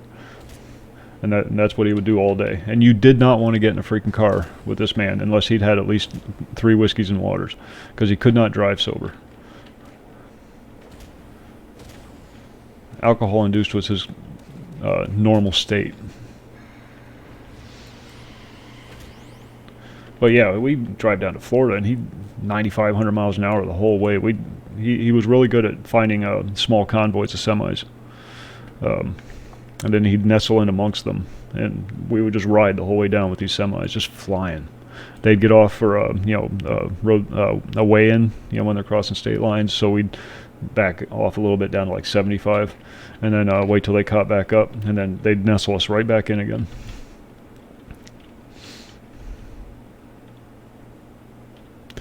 Once the welfare gravy train falls off, there's going to be mass rioting. All the big cities are going to get hit hard. And looting, pillaging. Why is this happening?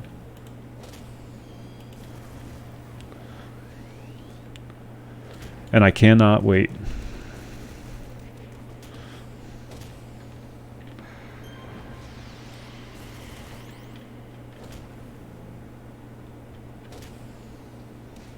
I can't wait for it to happen. I can't wait for all these people that just leech off the system and contribute nothing to it to have to fend for themselves.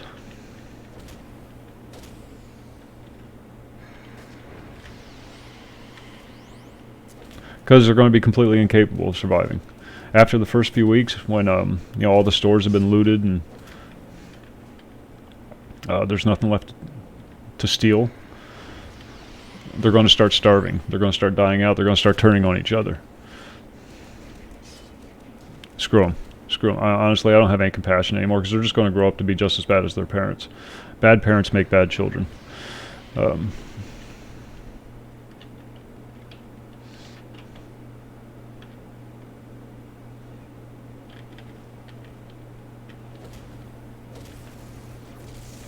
It sounds cold, lacking in compassion, but we can't afford compassion anymore. Compassion's what got us into this mess in the first place.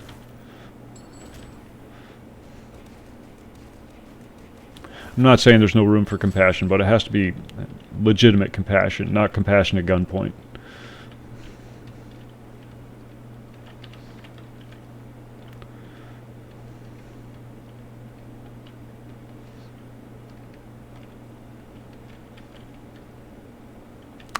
I see these people on a daily basis. My town has been overrun by them. This used to be a beautiful town.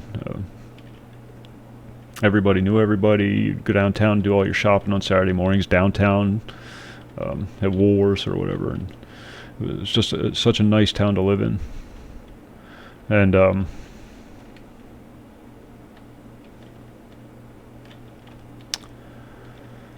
I've just watched it get eaten alive by that. They didn't do shit. No, they didn't. But there comes a point where you have to make sacrifices. You have to for the greater good. This is greater good we're talking about. I feel bad for these kids. I do, that they have to grow up in these with these parents, with these people.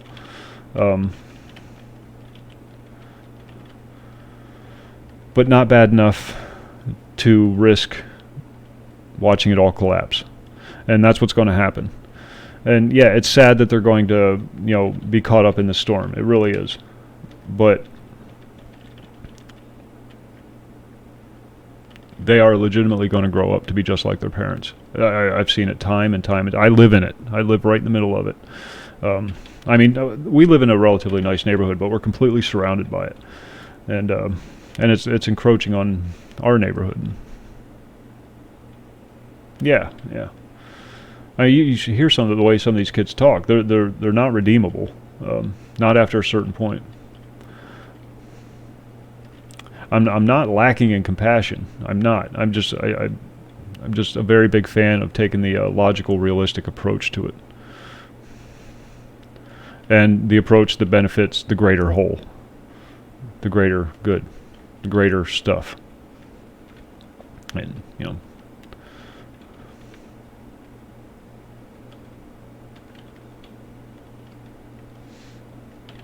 do I say we put them in a firing line and execute them all? Hell no. I don't know. I'm not even remotely suggesting that.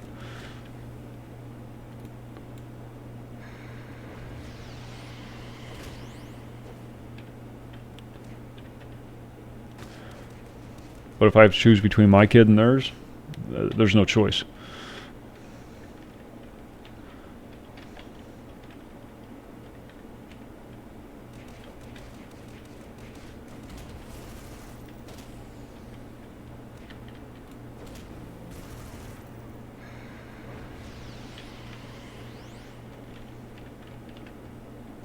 It's not comfortable. It's not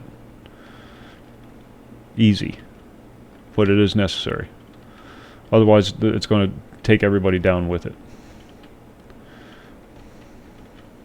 If individual people want to band together and help these kids out of their own pocket by choice, by free will, fine, more power to them, and I wish them the best. I really do.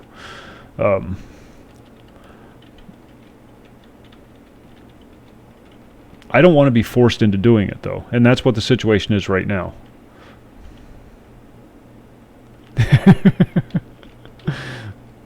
Maiden.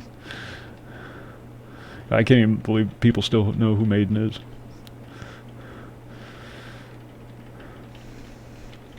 That's that's the way it used to function. All charity was by choice.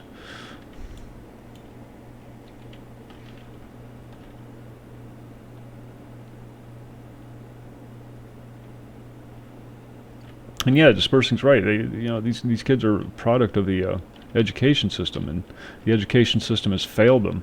It's taught them that it's okay to be like that. Christ, the girlfriend, she's a bit younger than I am. When she was going to school, and she graduated like 9 years ago, 8 years ago, something like that. Girls would come to school pregnant. They had a daycare center set up. The teachers would say, "Oh, how's that baby coming along?" What are you teaching these kids? And what kind of future do these kids have? You're training them to become professional welfare recipients.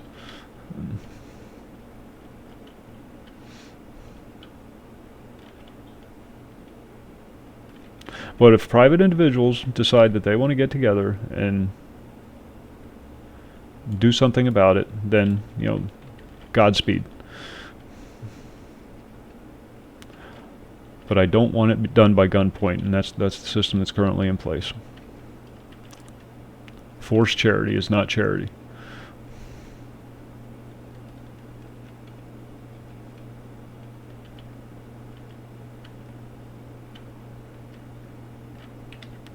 What did I miss?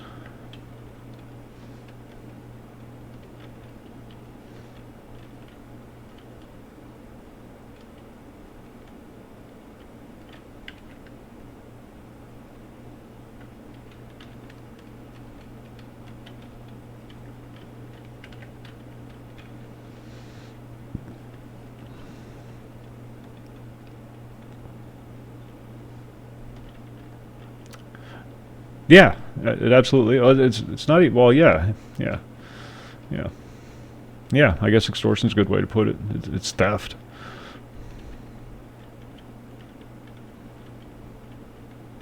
Steps are being taken now, at least in certain states, where they're going to try and pressure legislation to force it so that, you know, like food stamps, for example, can only be used for certain things, certain types of food. And it's a step in the right direction.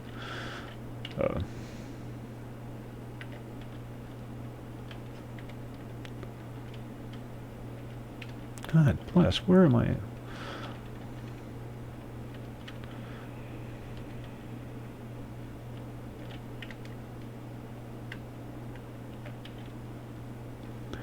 I don't know. Who is Perry Milner?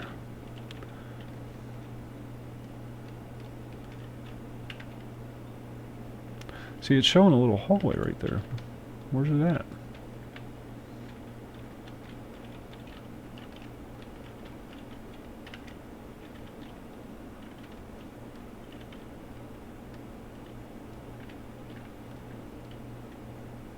Ah, it's below me.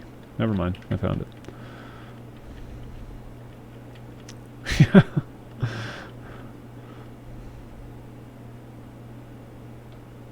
Well, yeah, you go when distribution day comes out, you go to the grocery store and you'll see like shopping carts full of you know, cases of soda and bags of chips and whatnot. Nothing nutritious, at least not intentionally nutritious, you know.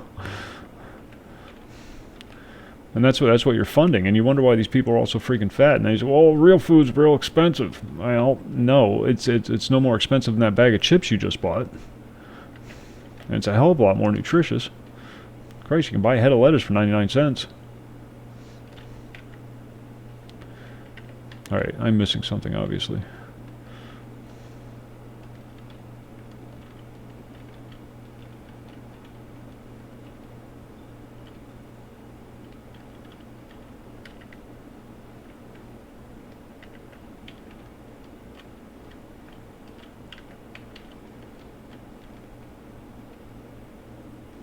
Aha! These cave missions are always a pain in the ass. Now, Wick is pretty straightforward. That's, you know, you can only get this with Wick. No,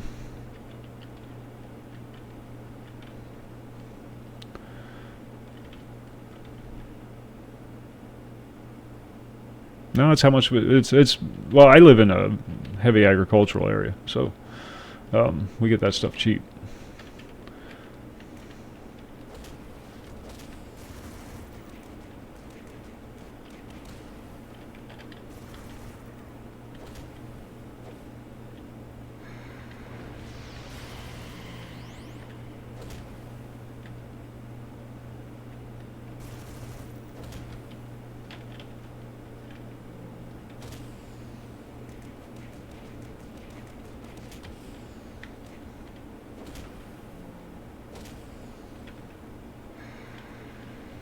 Missed. Iceberg lettuce, of course. Iceberg has no nutritional value whatsoever.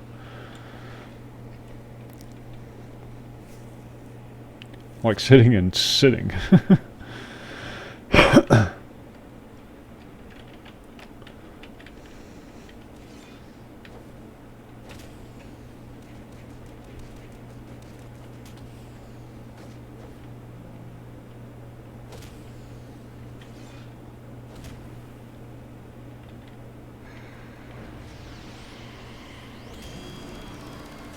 Whoa, it only took 3 missions to level up. How about that?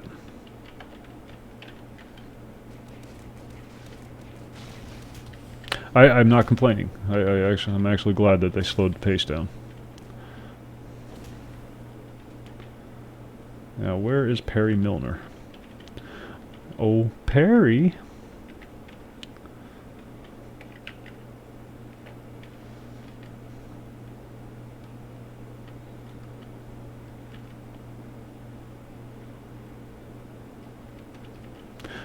Love to know how they get these rock formations like this.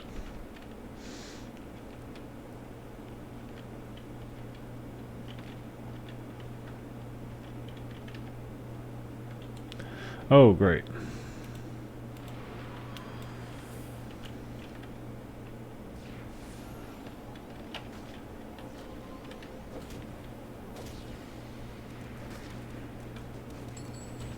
kill those guys quick. Yeah, the Lost do that a lot.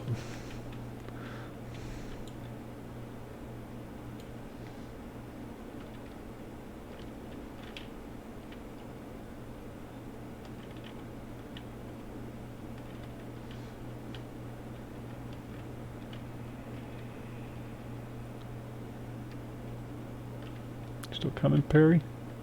Come on, Slovey.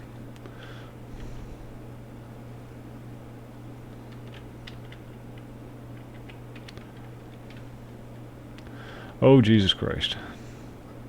I'm right here. You were just behind me. Coming? Coming? Yeah, good.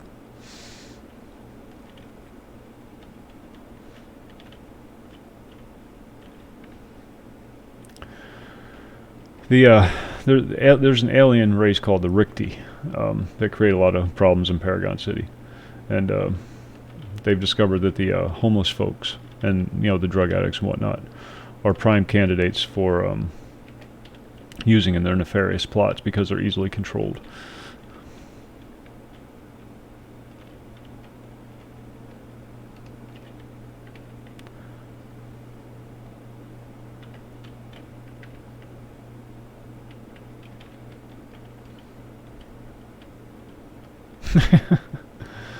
There's a series of missions, that you get on the hero side. The twin shot missions, where a bunch of up and coming superheroes are starting to form a group, and then it uncovers this whole plot to, do some nefarious things, whatever. But one of the missions in particular, you have to meet up with one of them. You have to rescue one of them in one of the warehouses. And if you do it while playing a stalker, you can't use your primary stalker ability because the NPC can't follow you anymore. Because you're invisible. You're hidden. And, just that one mission. Any other mission, they can follow a stalker just fine.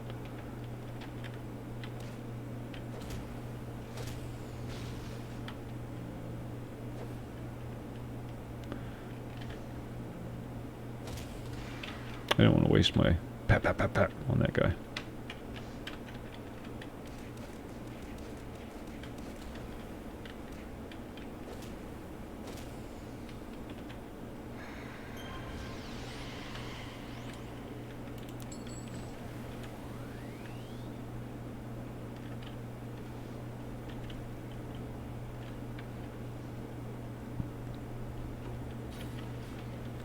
Ding. Yeah, done.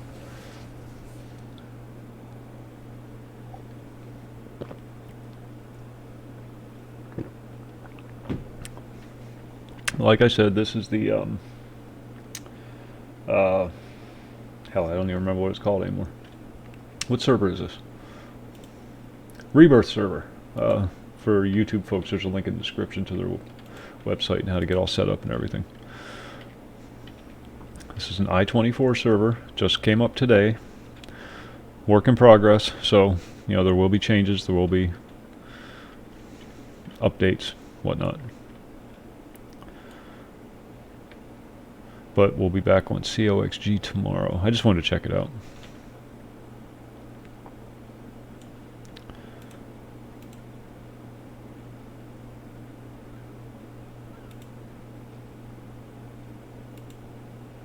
Now we have to go back to this guy. And this will give us our, that's the one, yeah.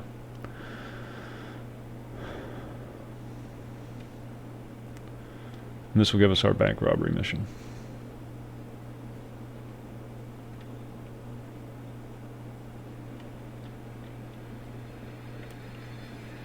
Actually, I need to train. Where's the trainer? Let's do that first.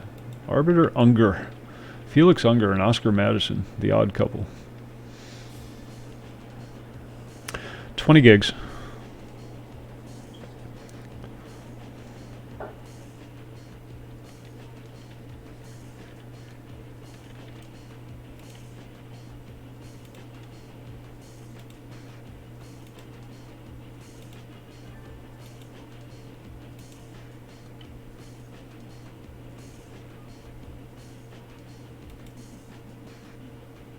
Oh yeah, you download the launcher and it does everything else for you. It's the installation is retarded easy. They made it so easy.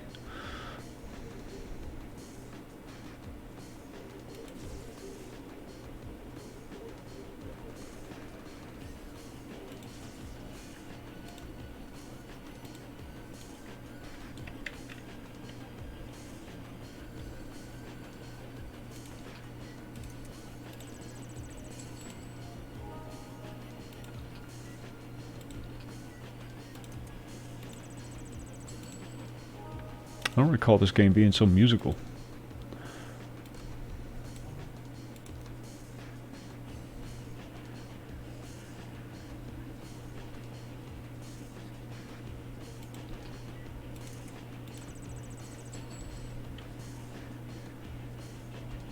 Yeah, yeah, it is. It's ridiculously easy. They did a really good job on making this easy. Even setting up a server is relatively easy.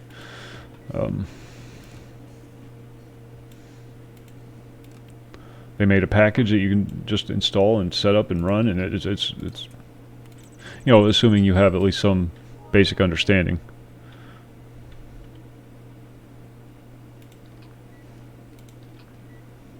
The Aurora team has done an amazing job of putting all this stuff together.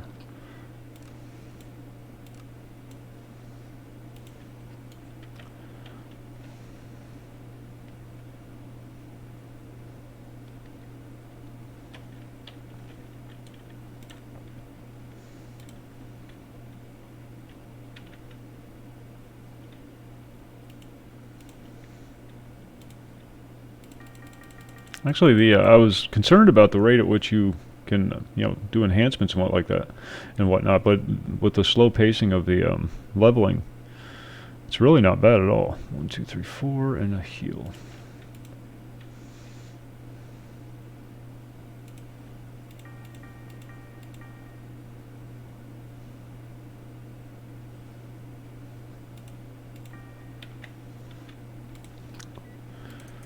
I know it makes everybody cringe when I buy these crappy training enhancements, but I hate having empty slots and I hate having red slots. I'm not afraid to turn off the XP and grind some money out.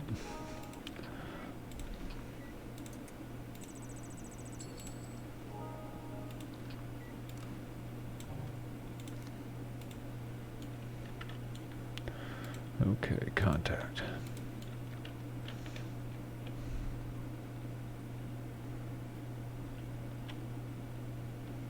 Nice, good. Yeah, and then, you know, of course, that's going to depend on your internet connection, the download speed and whatnot. If you're doing dial-up, give it a couple days. If you're on a relatively decent cable connection, you know, hour maybe tops.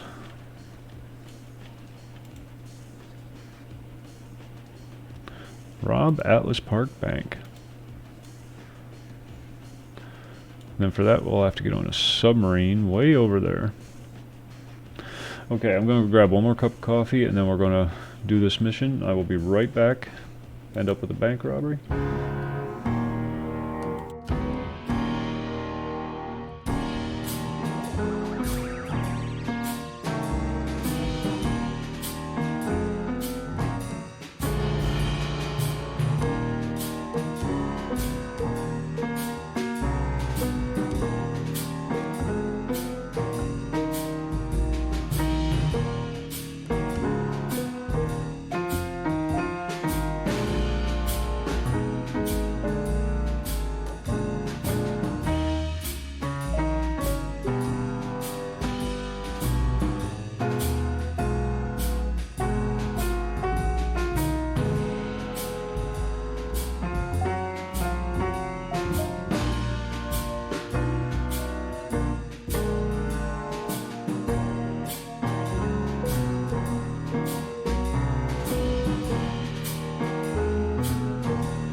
Okay, we're back.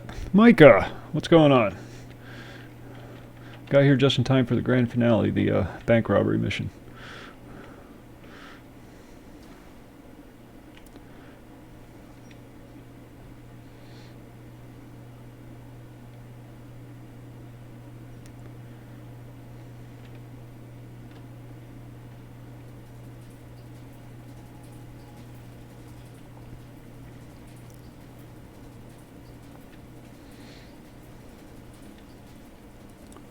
Splendid, chum. This looks like a job Oh. for legal tender. Micah, thank you for that, sir. How are you enjoying your days off? I'm guessing you've had a few.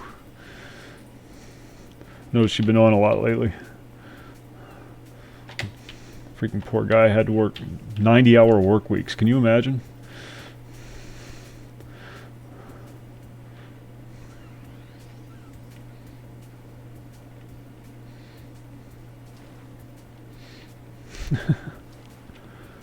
Two more weeks.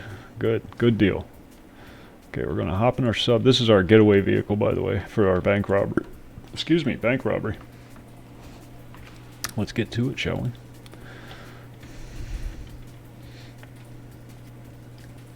This you got here late, so this is a server that just came up today. 400 hours. Oh my god. Oh my god.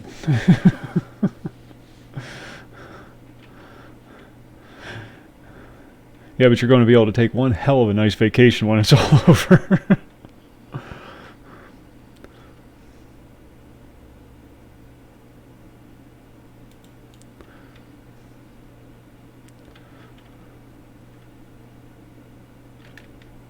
Oh shit, it's a timed mission.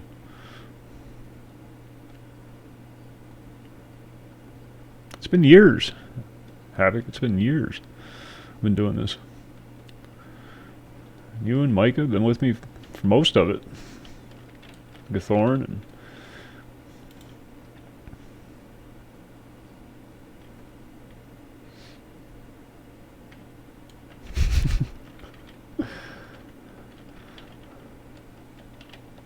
Come here, copper.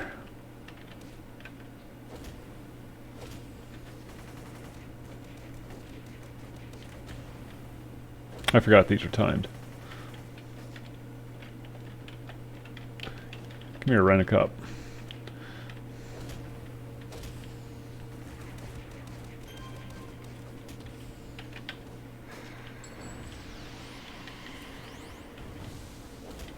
That was an accident. Did not mean to do that. Oops, don't beat up the citizens.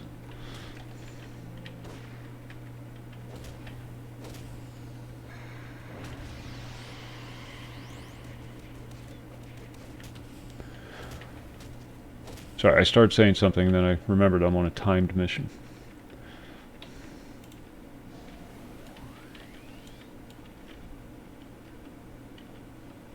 I love the way the NPCs run around.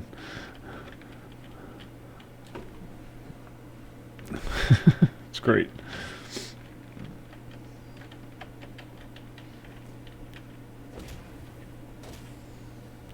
Yeah.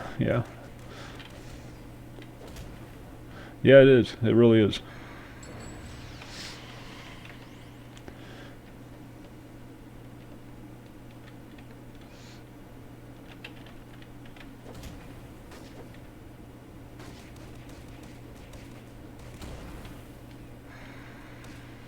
Missed.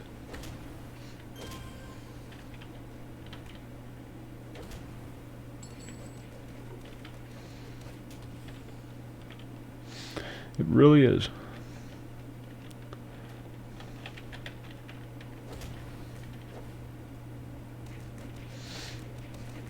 This is the Rebirth server. It just came up today. It's I-24.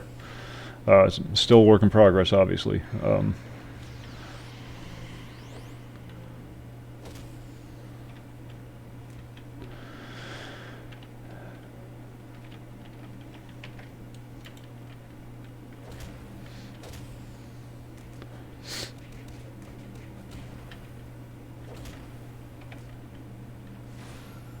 I'm only doing a one shot on this server, but I wanted to check it out, see how it's working. The server I normally play on, the COXG server, will be switching to this very, very soon.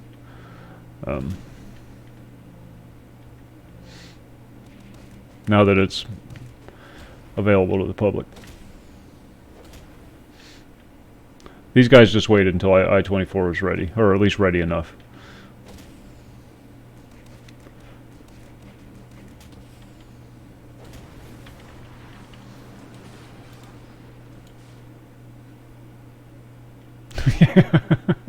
Bastard. Make me play that damn game. EverQuest 2.0.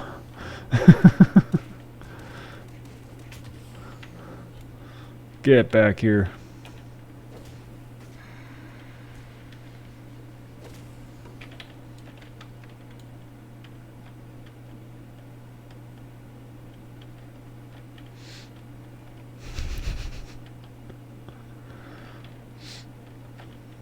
I'm sure it's a violation of the Geneva Convention, you know.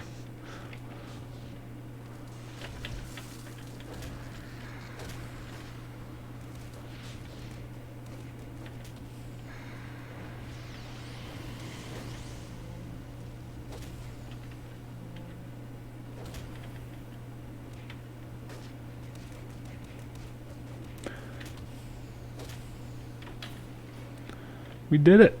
Now let's go out and create some mayhem.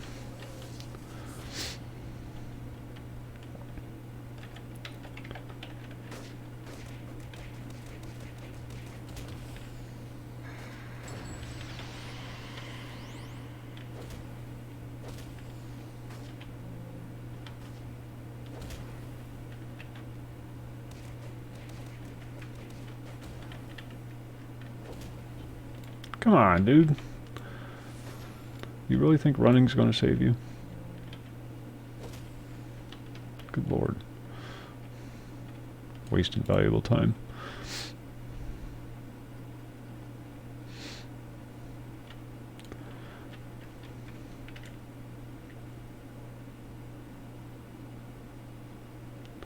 Now let's go over to the jail.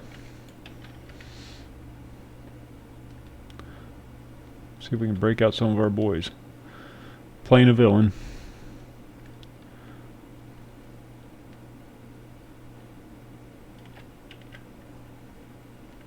Oops, went past it.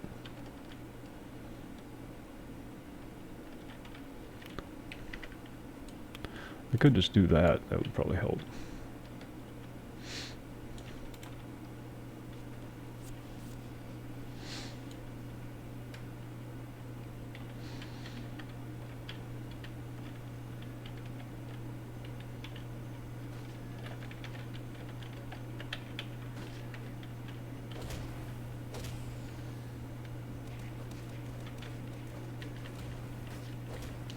After you complete the bank mission, you got time to kill, and there's a bunch of little side things you can do, like break somebody out of jail.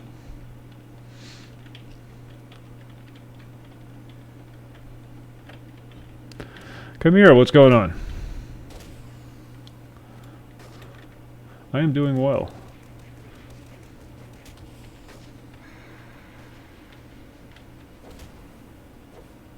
How are you doing? Please die faster.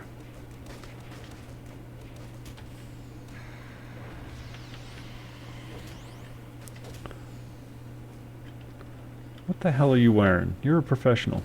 Dress accordingly.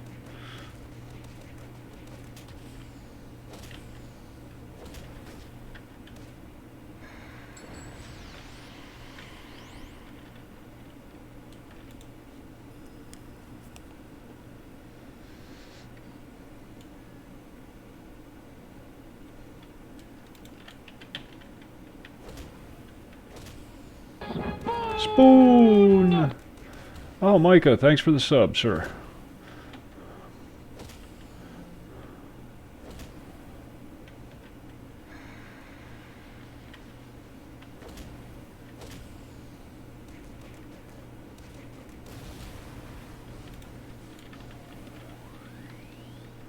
Alright, where are you at?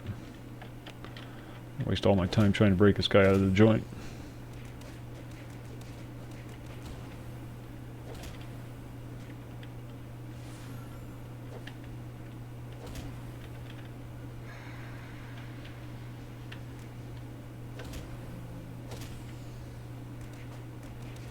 Oh, there's some tough doors.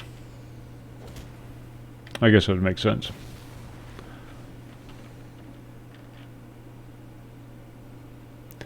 I guess you could just look through the window. Huh. Never thought of that.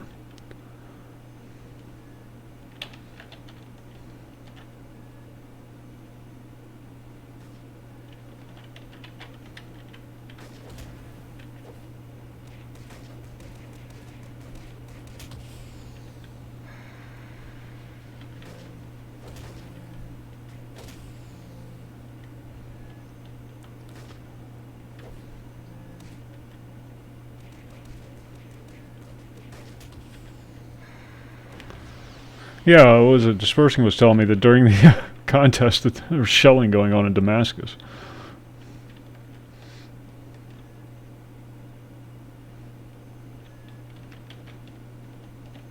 There's supposed to be a criminal in one of these, isn't there? Am I just wasting my time?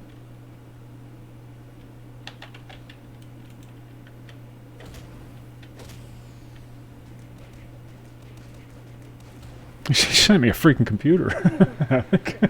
Computer I'm using to stream on. You got tired of me only being able to play EverQuest all the time.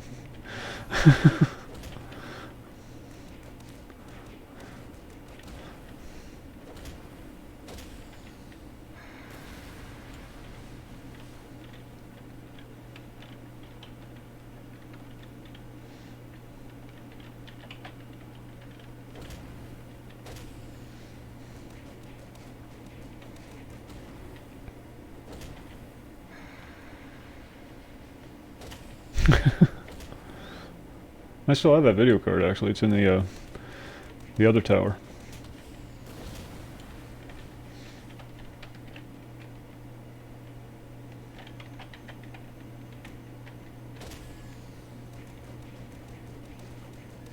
It's the one I was thinking about putting a server on.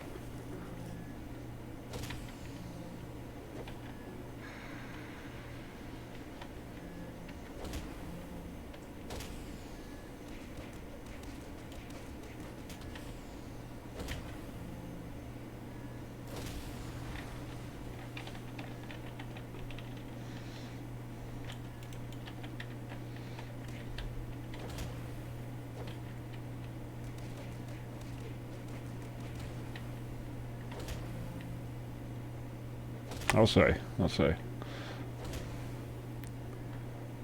It's made a hell of a difference in the stream quality. Hell of a difference.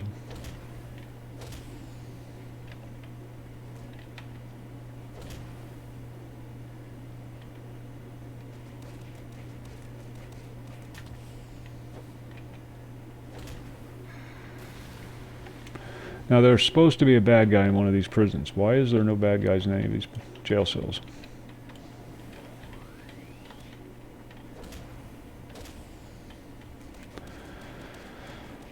Rebirth is I-24, yes.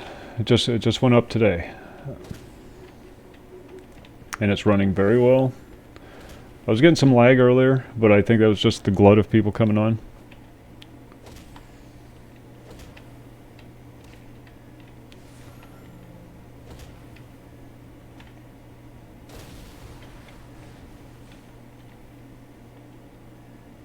I'm thinking so. I vaguely recall there being a bad guy in one of these cells that you had to release. I'm going to feel really stupid if I spent all my time in here beating on doors for no reason whatsoever.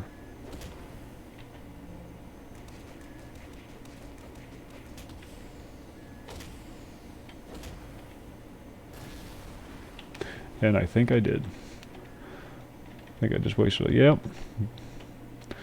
All right, well, that answers that question.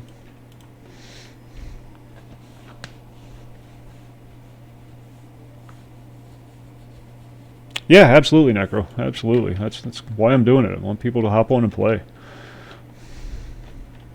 They did. Those doors had nothing but attitude. And they need to be put down.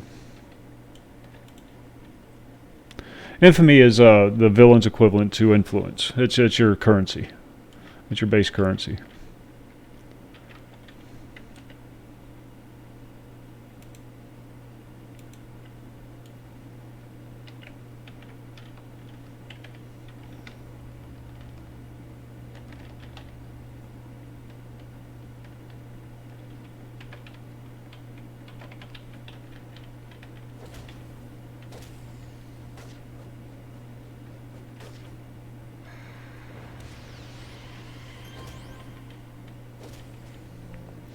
If you go to the COH Discord, the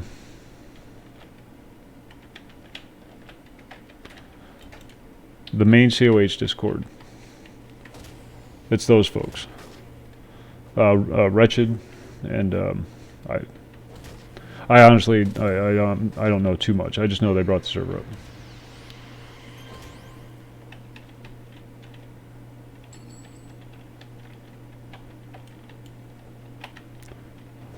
Take that, you box. You too, barrel. Yep. Not a problem. This isn't going to be my permanent home, but I did want to at least give a showing of it.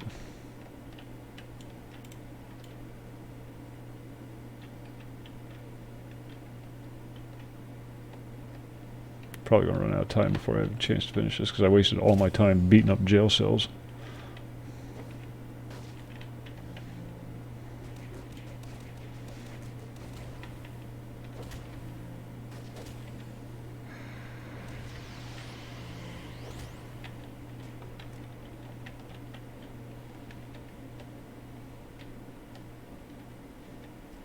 This is how the game was when they brought it down, more or less, you know.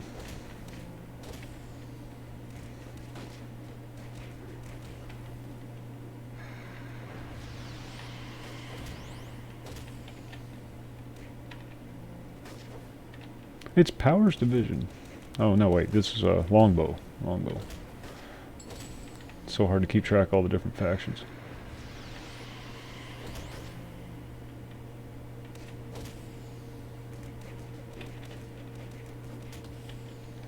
Why am I in here? What am I supposed to be doing?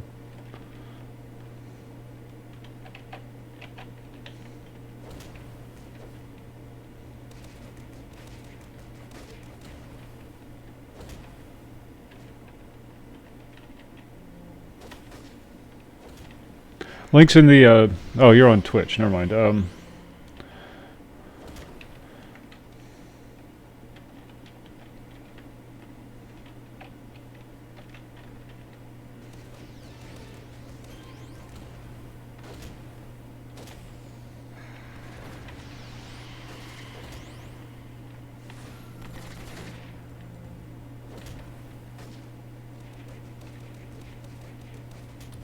YouTube stream, the link's in the description. Come on, bitch, we gotta go. We gotta go. 30 seconds.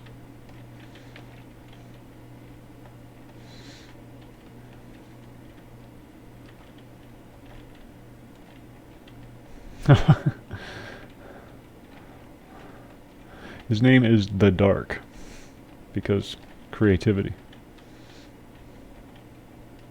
Not gonna make it. Not gonna make it. Come on, go, go, go, go, go, go, go.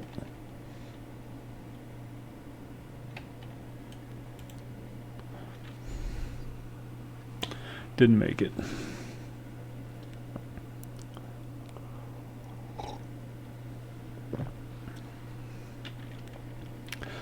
But that's how that works. You do three newspaper missions. Bing, bing, bing. Then you get a bank robbery mission, and people love you forever.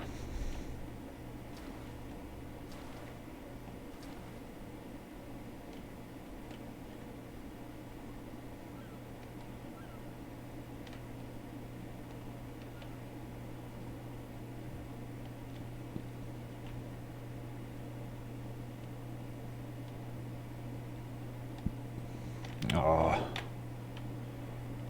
That's right. That's right. They will never oppress people again.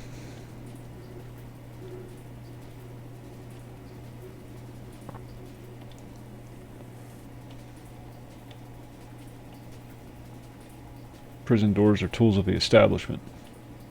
Damn the man.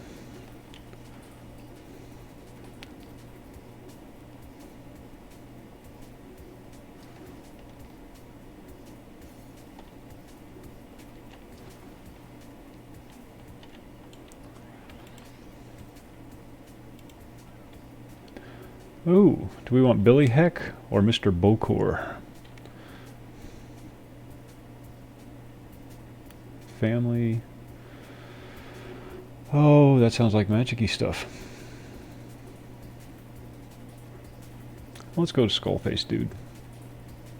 Wait, there's more? Oh, Angelo Vendetti.